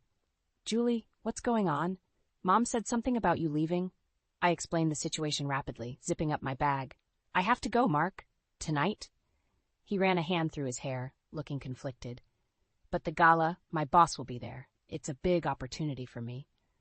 I stared at him, disbelief and disappointment warring within me. Are you serious right now? My father is in the hospital, and you're worried about a work function? Of course not, he backpedaled. It's just, can't you leave in the morning? We could go to the gala tonight and then... No, I cut him off, my voice hard. I'm leaving now.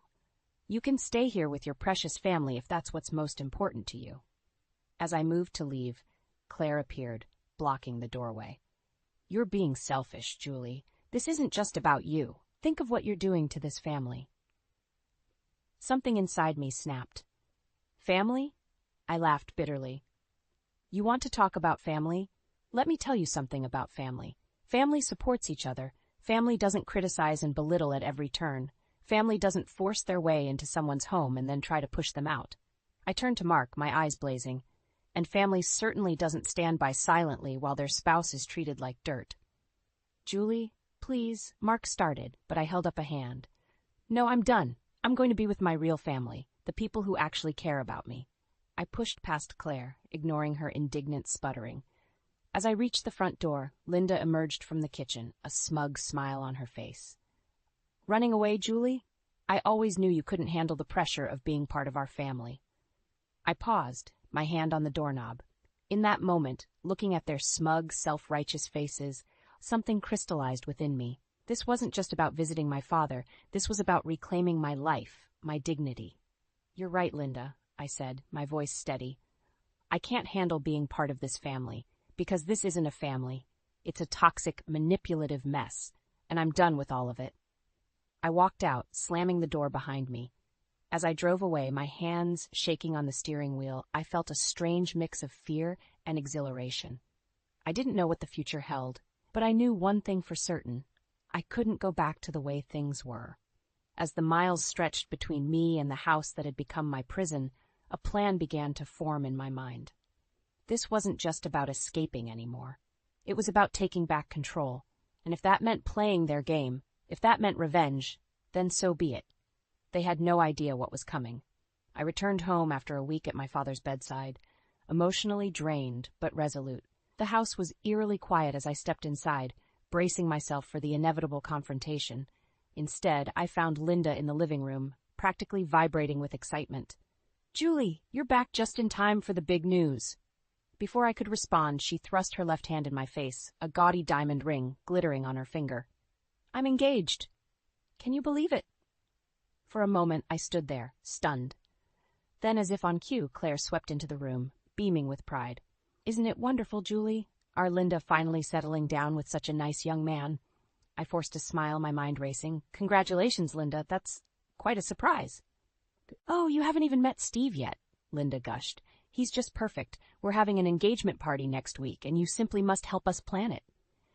As Linda prattled on about flower arrangements and guest lists, I caught sight of Mark hovering in the doorway, his expression unreadable. Our eyes met, and I saw a flicker of something. Regret? Uncertainty? Before I could decipher it, he looked away.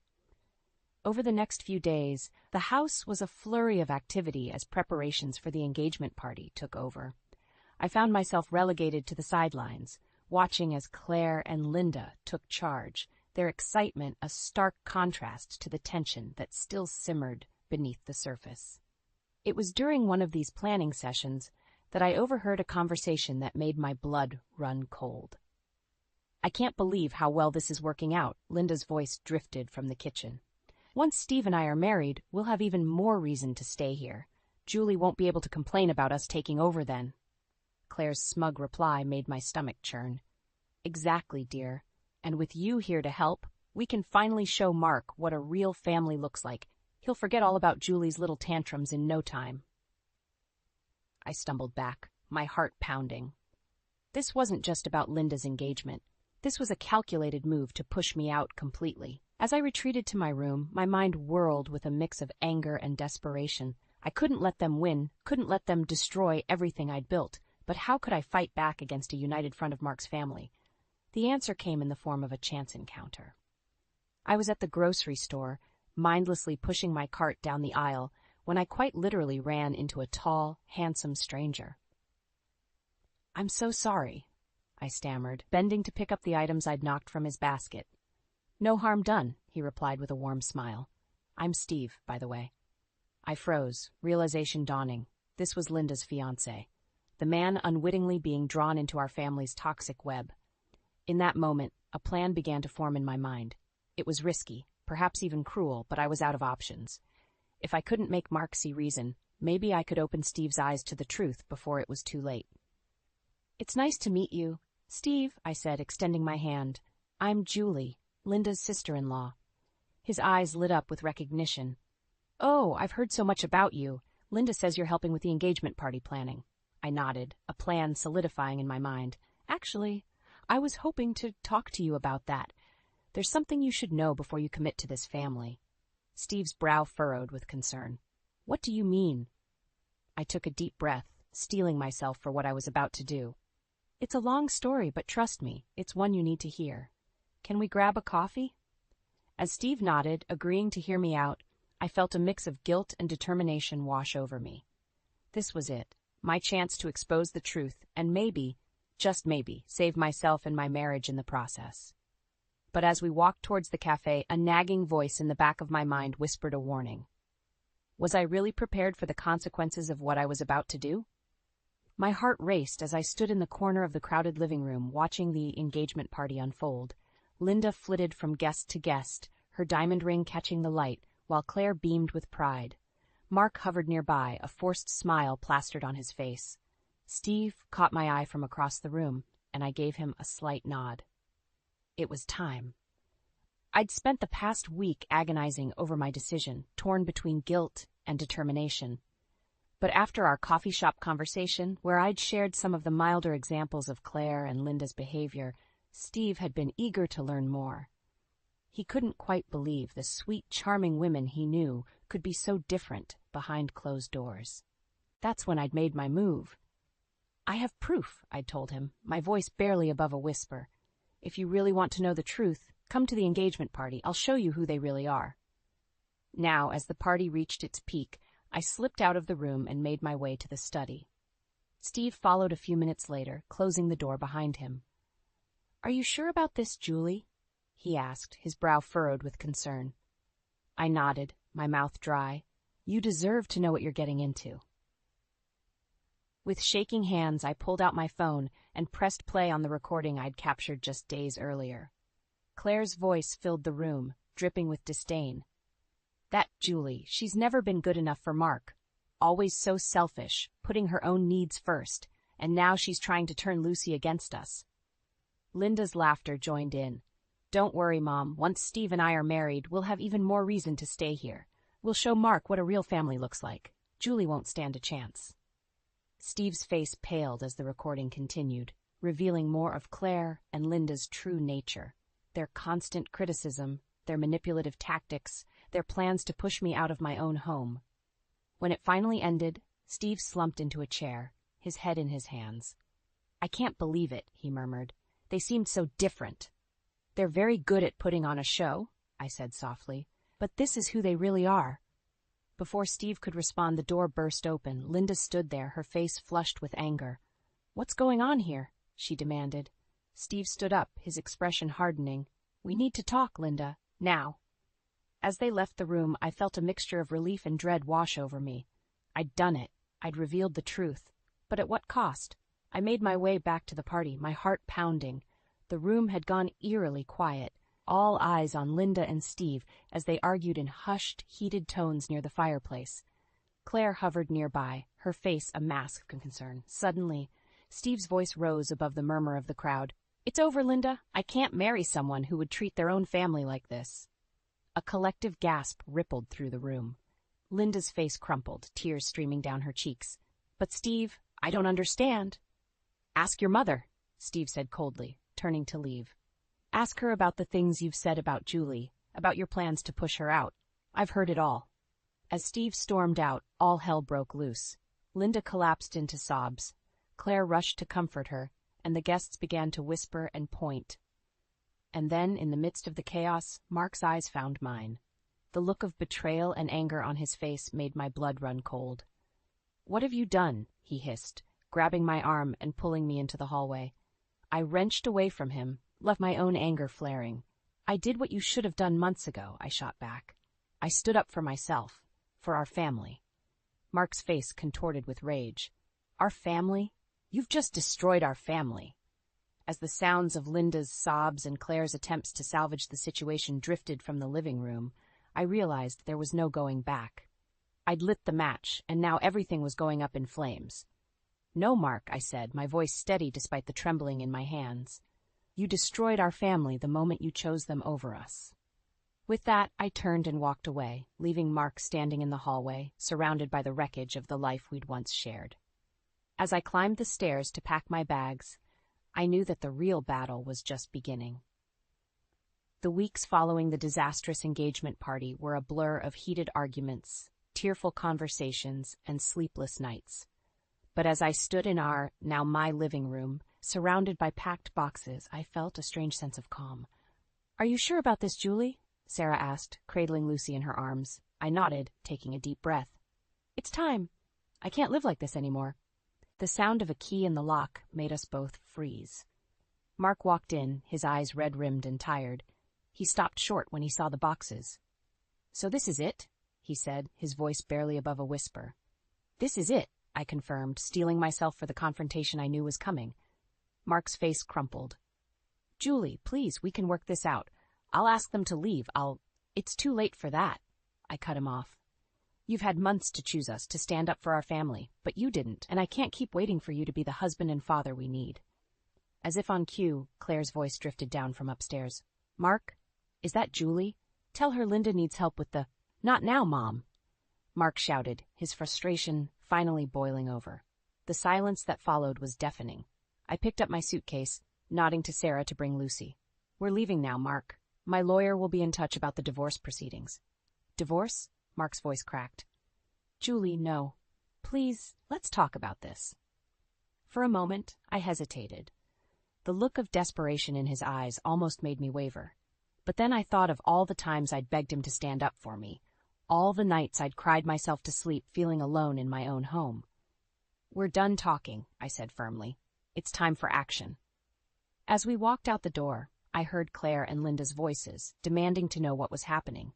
Mark's anguished reply faded as we drove away, Lucy babbling happily in her car seat, oblivious to the monumental change taking place. The months that followed were challenging, to say the least. The divorce proceedings were messy, with Claire and Linda trying to paint me as an unfit mother. But I stood my ground, armed with evidence of their behavior and supported by friends who had witnessed their treatment of me over the years. To my surprise, it was Mark who finally put an end to their interference. In a moment of clarity, during a heated courtroom exchange, he stood up and addressed the judge directly. "Your Honor, I've been blind to the truth for too long," he said, his voice shaking. "Julie is an excellent mother, and she deserves better than what I and my family have put her through. I won't contest her custody claim." His words, though late in coming, lifted a weight from my shoulders. As we left the courthouse that day, divorce papers finalized and custody agreement in hand, Mark approached me. "I'm sorry, Julie," he said, his eyes filled with regret, "for everything. I hope someday you can forgive me." I nodded, not quite ready to absolve him, but appreciating the gesture. "Take care of yourself, Mark, and maybe think about getting some distance from your family, for your own sake." As I watched him walk away, I felt a chapter of my life closing.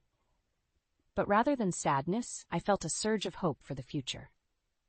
Now, a year later, I stand in the kitchen of my new home, watching Lucy play in the backyard.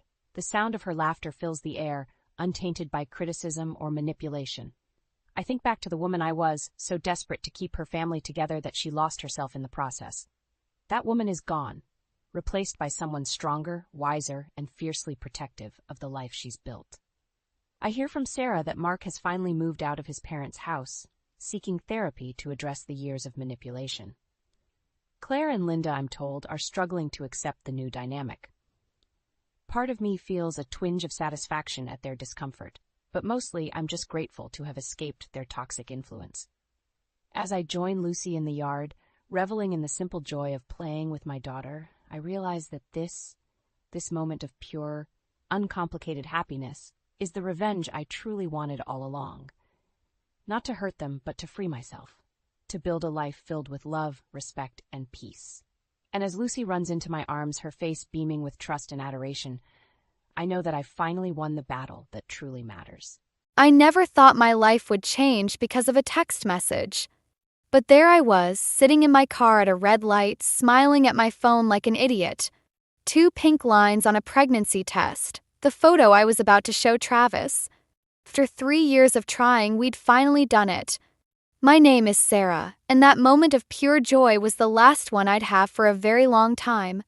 I remember everything about those few seconds. The way the afternoon sun hit my dashboard. The faint smell of the air freshener Travis always teased me about. The song playing on the radio, Some pop hit about forever love that I used to roll my eyes at but suddenly felt perfect. The light turned green. I pulled forward, already imagining Travis's face when I showed him the picture. He'd been dropping hints about wanting kids since our wedding day, and his mother Irene had been not so subtly asking about grandchildren at every family dinner. I never saw the truck coming. The impact came from my left side, a violent explosion of metal and glass. The world spun and time seemed to stretch like taffy. I remember thinking absurdly that I needed to protect my phone so Travis could see the picture. When everything stopped moving, I couldn't feel my face. Warm liquid dripped down my neck, and somewhere far away, people were screaming. A man's voice kept saying, oh God, I'm sorry, I'm so sorry." The words floated around me like leaves in the wind. "Ma'am, can you hear me? Don't move." A paramedic's face appeared in what was left of my driver's side window. "We're going to get you out." I tried to speak to tell them about the baby, but my mouth wouldn't work right. The last thing I remember before passing out was someone holding my hand and promising everything would be okay. They lied. I woke up 3 days later in the hospital. Travis was there, asleep in a chair beside my bed. He looked terrible, unshaven, clothes wrinkled, dark circles under his eyes. I tried to reach for him, but my arms felt like they were made of lead. "Travis!" My voice came out as a whisper. He jerked awake, his eyes finding mine. For a split second, something flickered across his face, something that made my stomach twist. But then he smiled, though it didn't quite reach his eyes. "Hey, beautiful," he said, taking my hand. "You had us worried." I tried to smile back, but my face felt wrong. Stiff. Like it belonged to someone else. "The baby," I managed to say. "Is..." Travis's hand tightened on mine. "I'm so sorry, Sarah." His voice cracked. "The doctors did everything they could." I closed my eyes, feeling the world tilt beneath me. Through the fog of pain medication, I heard the door open and recognized Irene's perfume before she spoke. "Travis, honey, the doctor needs to speak with you." Her voice was soft, careful. "About the reconstruction options." "I'll be right back," Travis said, squeezing my hand before letting go. I kept my eyes closed, pretending to drift off.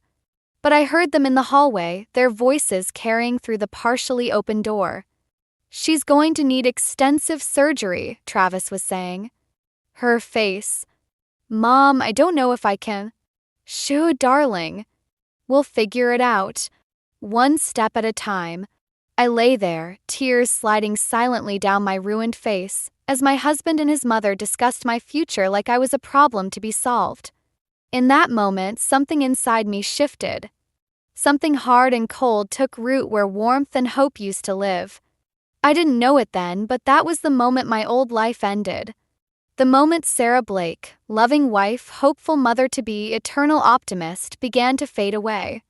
And something else, something stronger and darker, began to take her place. Coming home from the hospital felt like walking into someone else's life. Everything looked the same. Our modern suburban house with its perfectly manicured lawn. The welcome mat Travis's mother gave us as a housewarming gift, even the faint smell of Travis's cologne in the entryway. But nothing felt right anymore. "I've set up the guest bedroom downstairs," Travis said, carrying my bag. "The doctor said stairs might be difficult for a while." I noticed he wouldn't look directly at me. 3 weeks in the hospital and he still couldn't meet my eyes. "Thanks," I managed, touching the bandages that covered half my face. "I've invited Mom over for dinner," he added quickly. "She wants to help with your recovery plan." Course she did. Irene Blake never missed an opportunity to manage a crisis, especially one that threatened her son's perfect life. The guest room felt sterile, like a hotel suite. Travis had cleared out all my personal items from our bedroom upstairs, arranging them with mechanical precision. My makeup vanity, a cruel joke now, sat in the corner, mirror turned to face the wall. "Do you need anything?" Travis hovered in the doorway, phone in hand. "I have a few work calls to make, but I'm fine." I wasn't, but what was the point in saying otherwise? Irene arrived precisely at 6, armed with casseroles and opinions. I sat at our dining room table, watching her arrange flowers in a vase while Travis poured wine. The doctors say the scarring might improve with time, Travis was saying, not looking at either of us. Well, there are always options, Irene replied, her voice dripping with forced optimism. I know an excellent plastic surgeon in the city. Very discreet. I pushed my untouched food around my plate. The insurance won't cover cosmetic procedures. Oh, darling. Irene reached across the table, patting my hand. We have to think about Travis's position at the firm. Image is everything in corporate marketing. My fork clattered against the plate. My face is an image problem? Mother, Travis warned, but Irene continued. I'm just being practical. Travis has worked so hard to build his career. And now with the complications from the accident. She delicately dabbed her lips with a napkin. Well, sometimes life forces us to make difficult choices. Complications? The word felt like acid in my mouth. You mean losing the baby? Travis's wine glass froze halfway to his lips. We hadn't discussed the pregnancy since the hospital. I hadn't told him I was planning to surprise him that day. Sarah, he started, but I cut him off. Did you tell her about the baby, Travis? Or just about your wife's ruined face? Irene's perfectly manicured hand flew to her throat. A baby? Oh, Travis. It doesn't matter now, Travis said quickly, standing up. What matters is moving forward. Mother's right, we need to think practically. I looked between them, my husband who couldn't meet my eyes and his mother who couldn't stop staring at my bandages. Perfect son and his perfect mother planning my perfect rehabilitation. I think I need to lie down, I said, pushing away from the table. Of course, dear, Irene called after me. We'll figure everything out. In the guest room, I could hear their muffled voices through the wall. Poor thing, Irene was saying. But Travis, you're still young. There will be other chances for children once everything is settled. Mom, please. I'm just saying, you need to think about your future. Both of your futures. I touched the bandages on my face, feeling the rough texture of gauze where smooth skin used to be. In our wedding photos, Travis used to say I looked like an angel. Now he couldn't even look at me. My phone buzzed, a text from an unknown number. Mrs. Blake, my name is Graham Foster.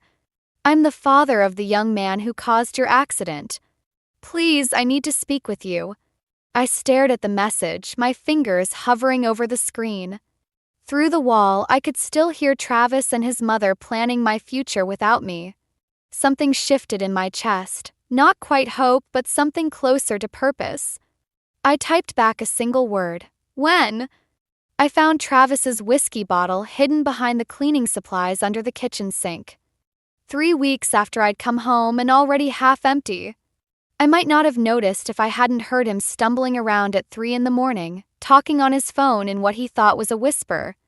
The bandages had come off yesterday. I avoided mirrors now, but I couldn't avoid overhearing Travis's late-night conversations.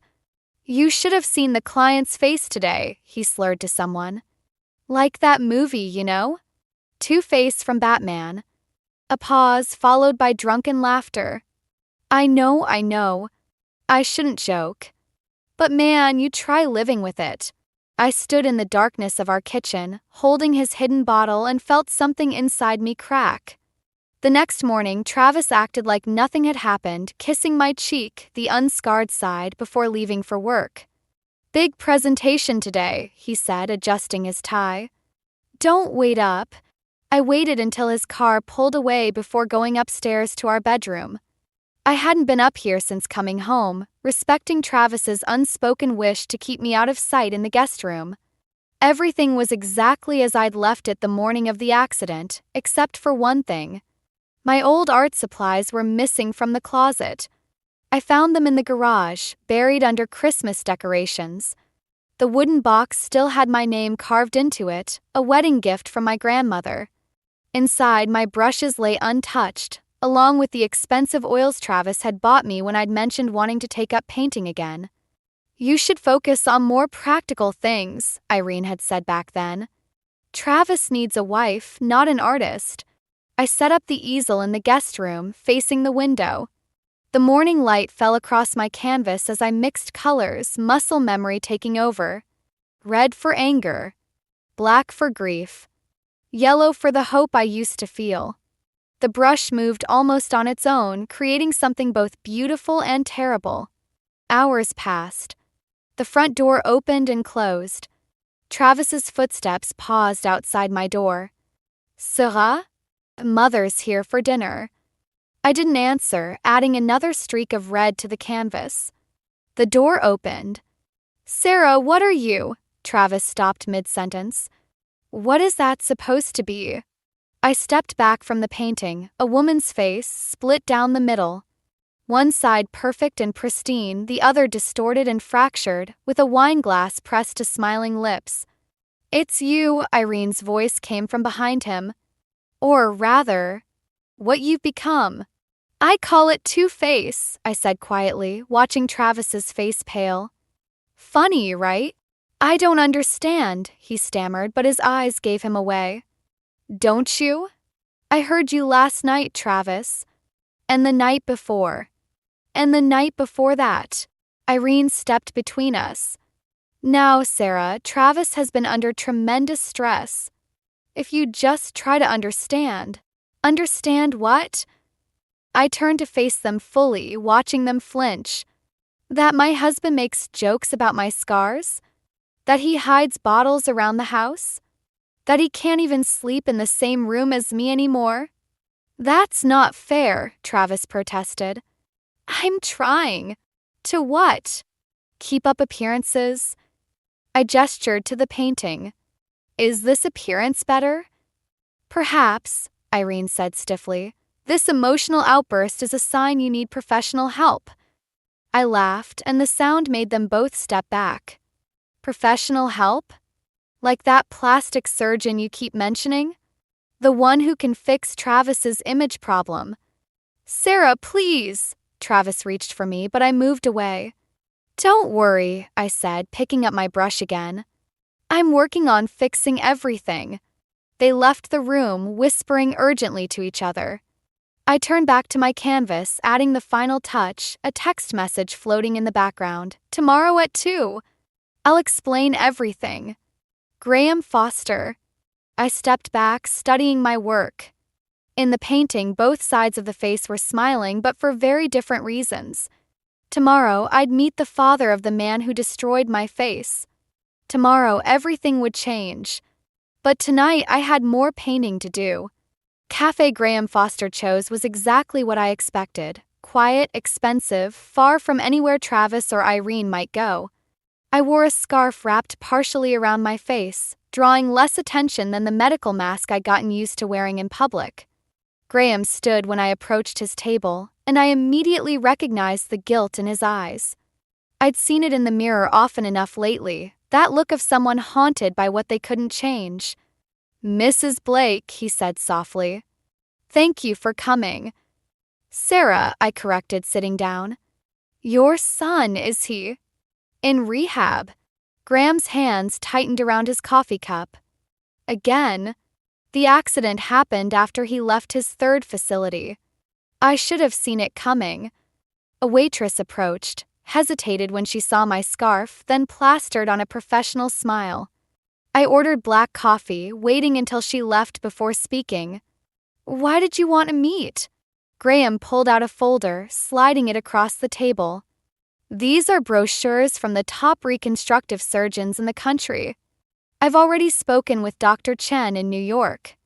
He's willing to take your case." I stared at the glossy pages, at the before and after photos of smiling patients. "Insurance denied."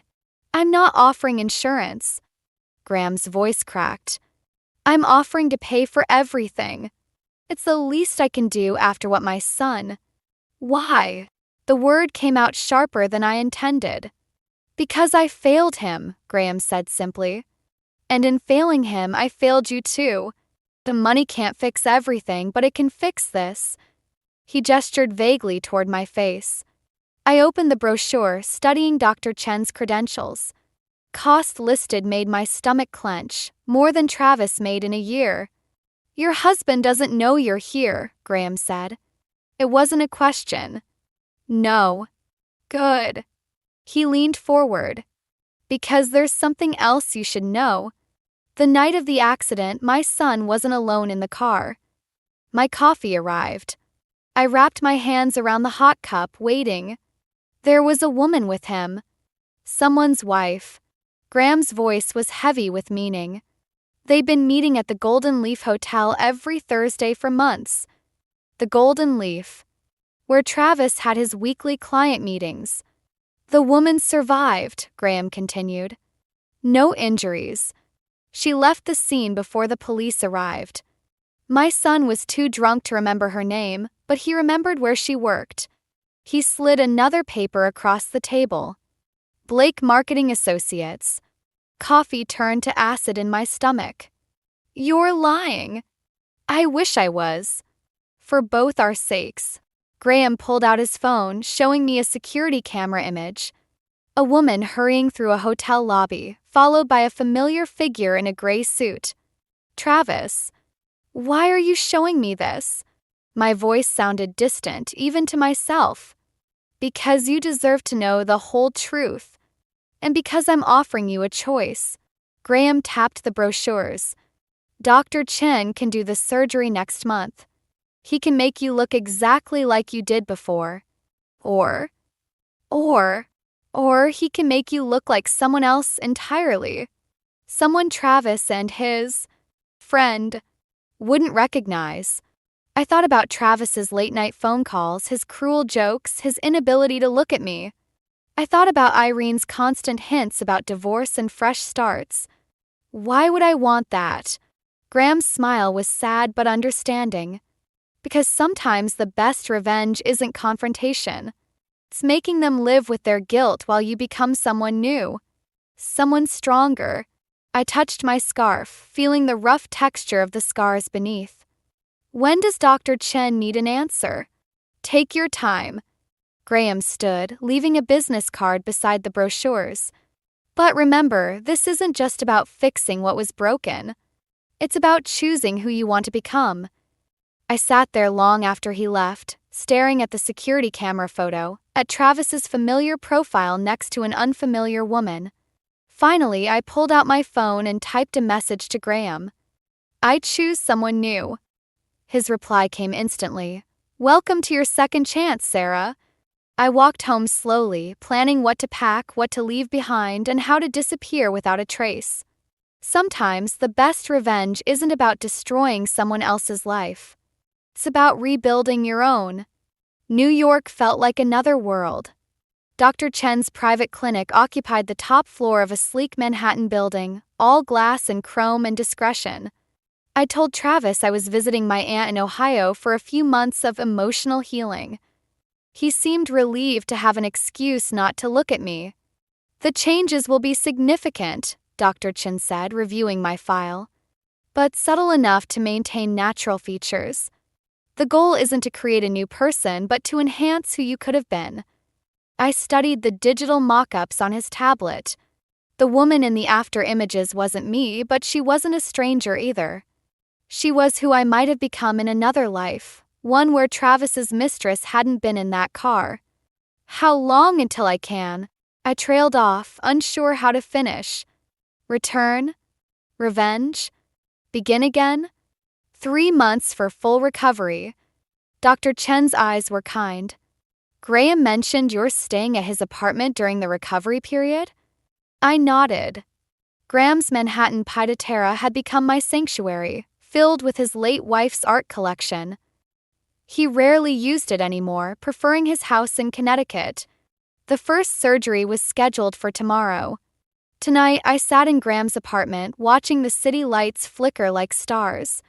My phone buzzed. Travis. How's your aunt? His voice was slightly slurred. Thursday night. Golden Leaf Hotel night. Fine. I touched the surgical consent forms on the coffee table. How's work? Busy. Listen, Mother wants to know when you're coming home. She's worried about appearances. Course she was.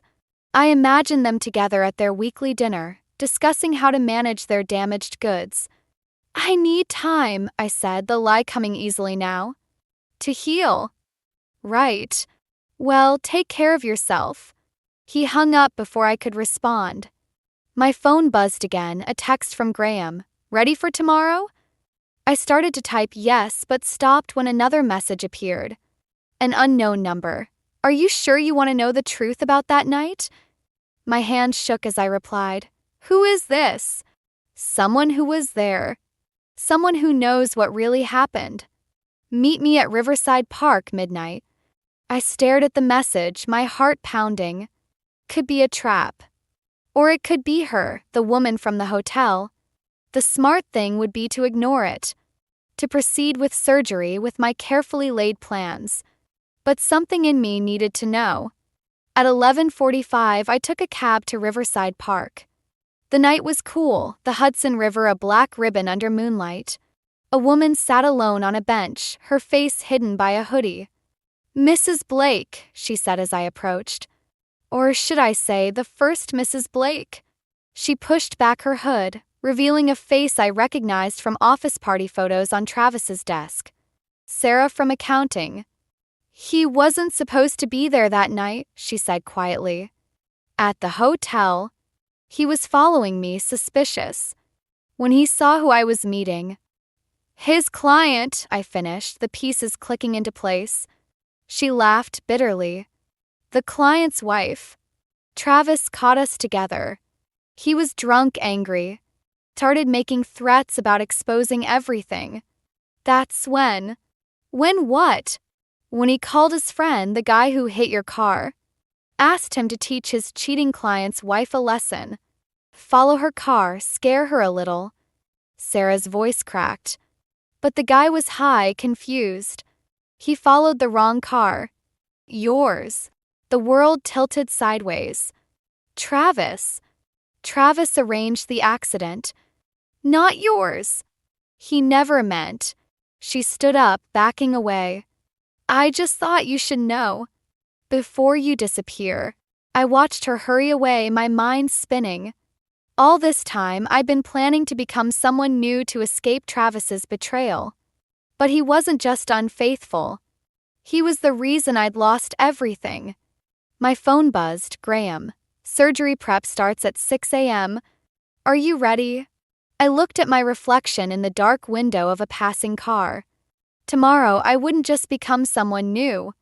I'd become someone Travis would never see coming. Ready, I typed back.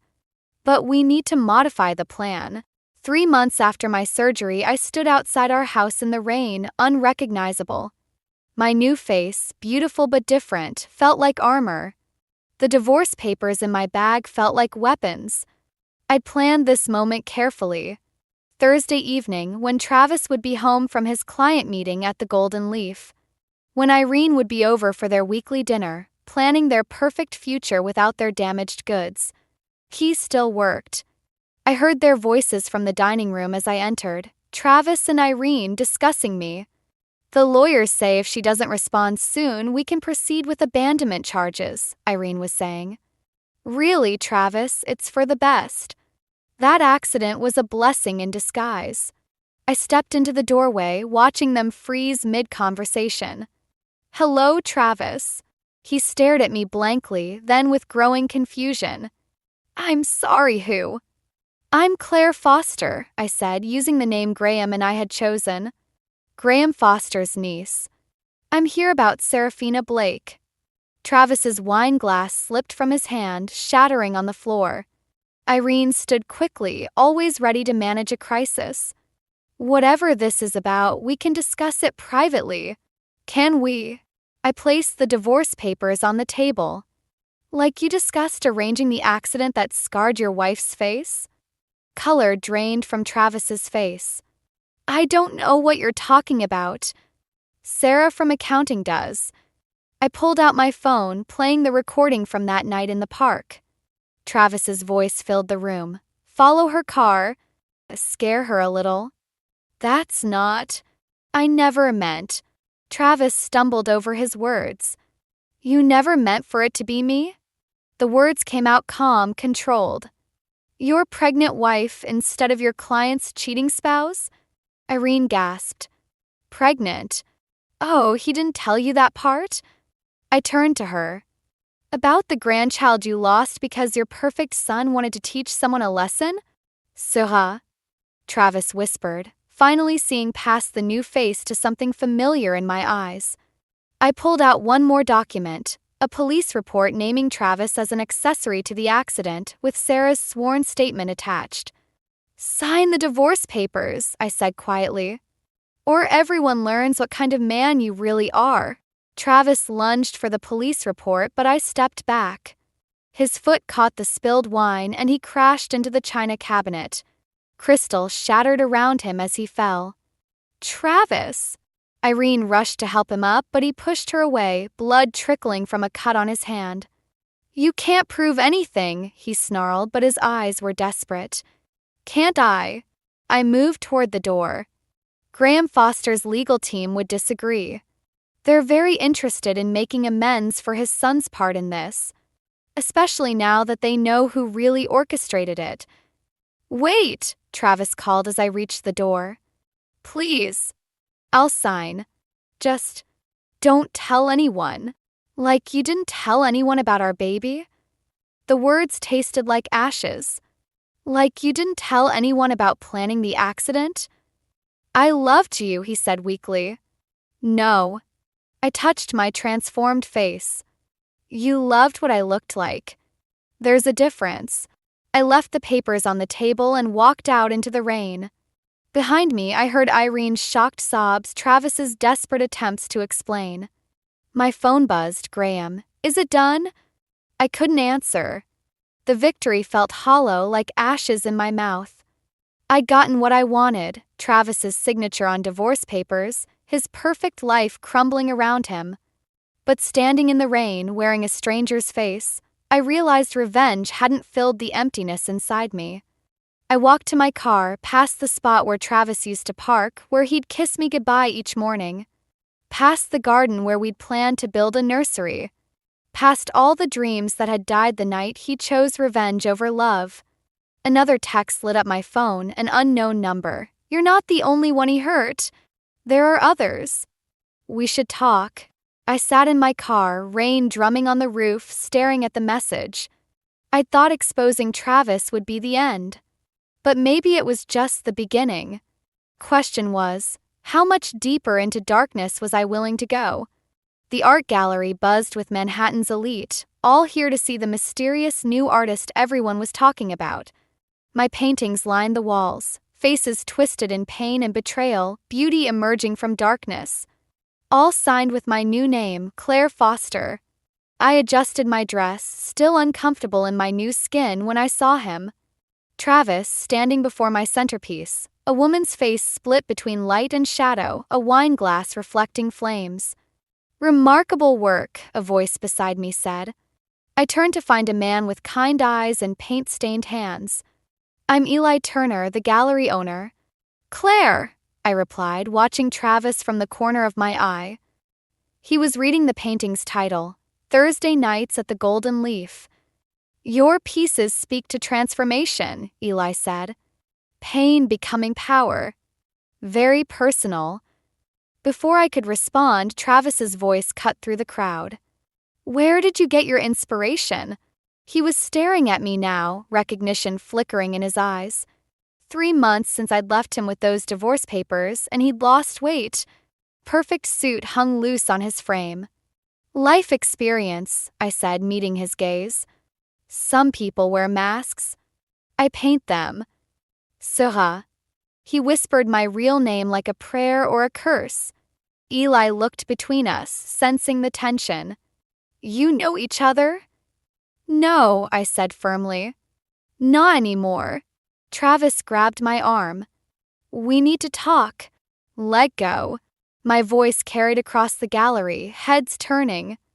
Everything you took from me, my reputation, my mother's respect, my position at the firm. His fingers dug into my flesh.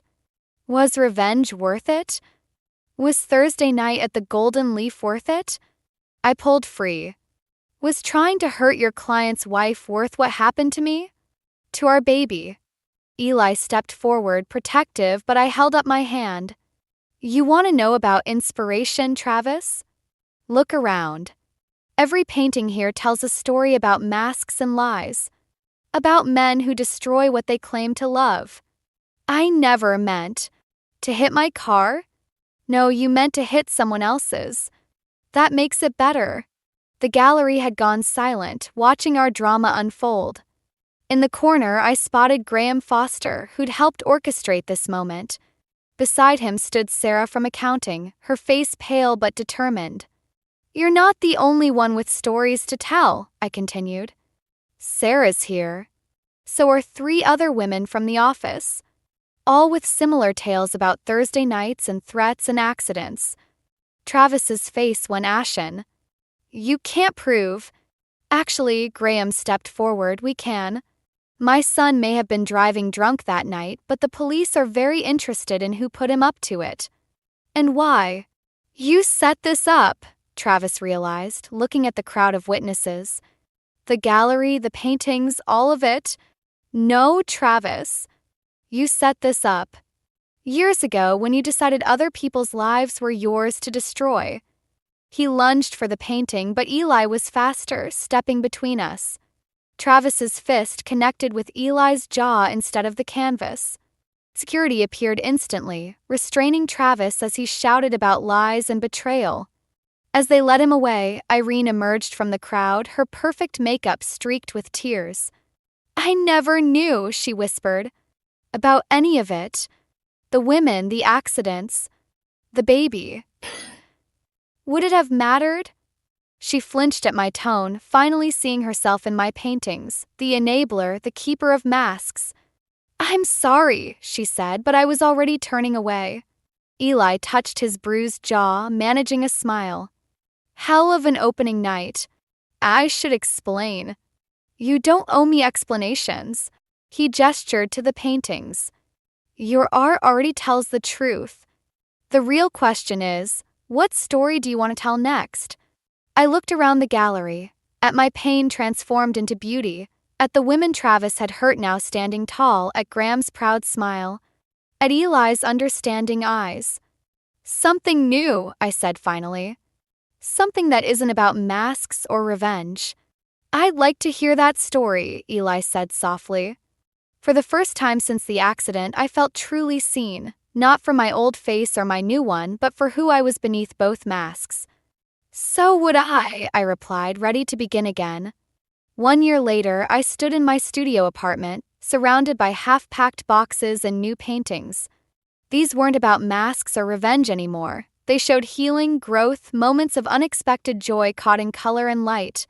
A letter from Graham sat on my desk, delivered this morning. I'd been afraid to open it, but now seemed like the time.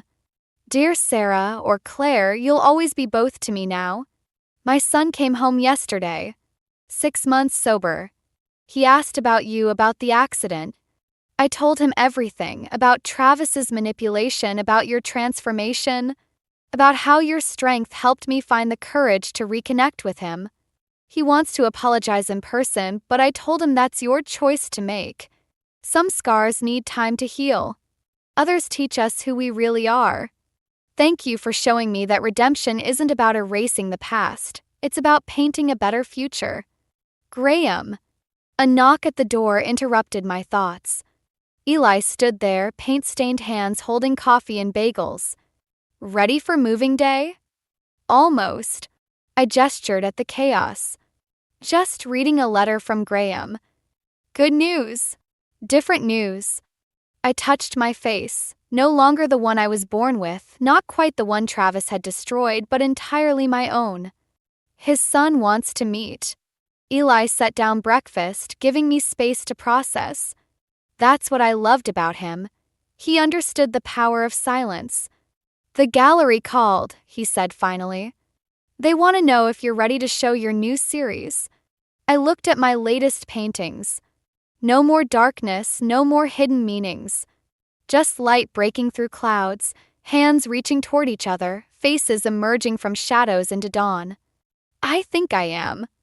I picked up my favorite piece, a self-portrait showing all three versions of me, not as masks but as chapters in a longer story. But under my real name this time. Which one? Both. Serafina Claire Blake. No more hiding. He smiled, understanding what this meant. And the meeting with Graham's son? Maybe. I folded Graham's letter carefully. Some stories need proper endings. My phone buzzed, a news alert about Travis. He'd pleaded guilty to conspiracy charges, along with several counts of harassment. The other women had come forward, each with their own stories of Thursday nights and threats and accidents. Irene had testified against him. You know, Eli said, reading over my shoulder, your first show helped those women find their voice. They helped me find mine too. I closed the article. I thought revenge would heal me, but it was telling the truth that finally did it. We spent the morning packing, wrapping each painting carefully. Eli handled them like precious things, not because of their value, but because they were pieces of my journey. Near sunset, we carried the last box to his truck. My new apartment was above his gallery, a place for both art and living, he'd said. A place to begin again. Oh, he reached into his pocket. This came to the gallery yesterday. It was a small package from Irene. Inside, I found my old wedding ring and a note. I kept this when Travis threw it away. It belonged to his grandmother, but it should have been yours. Sell it, keep it, whatever brings you peace. I'm learning that's what matters most. Irene. I held the ring up to the fading light. Once it had represented everything I wanted. Now it was just a circle of metal, heavy with history but powerless to hurt me. What will you do with it? Eli asked. I smiled, an idea forming. I think I just found the centerpiece for my new show. Something about transforming old pain into new beauty. He took my hand, the one that used to wear that ring, and kissed it softly. Ready to go home? Home. Not a place to hide or seek revenge. Not a mask to wear or a role to play. Just a space to be wholly, completely myself, scars, changes, strength and all. Yes, I said, leaving the past behind one final time. I'm ready.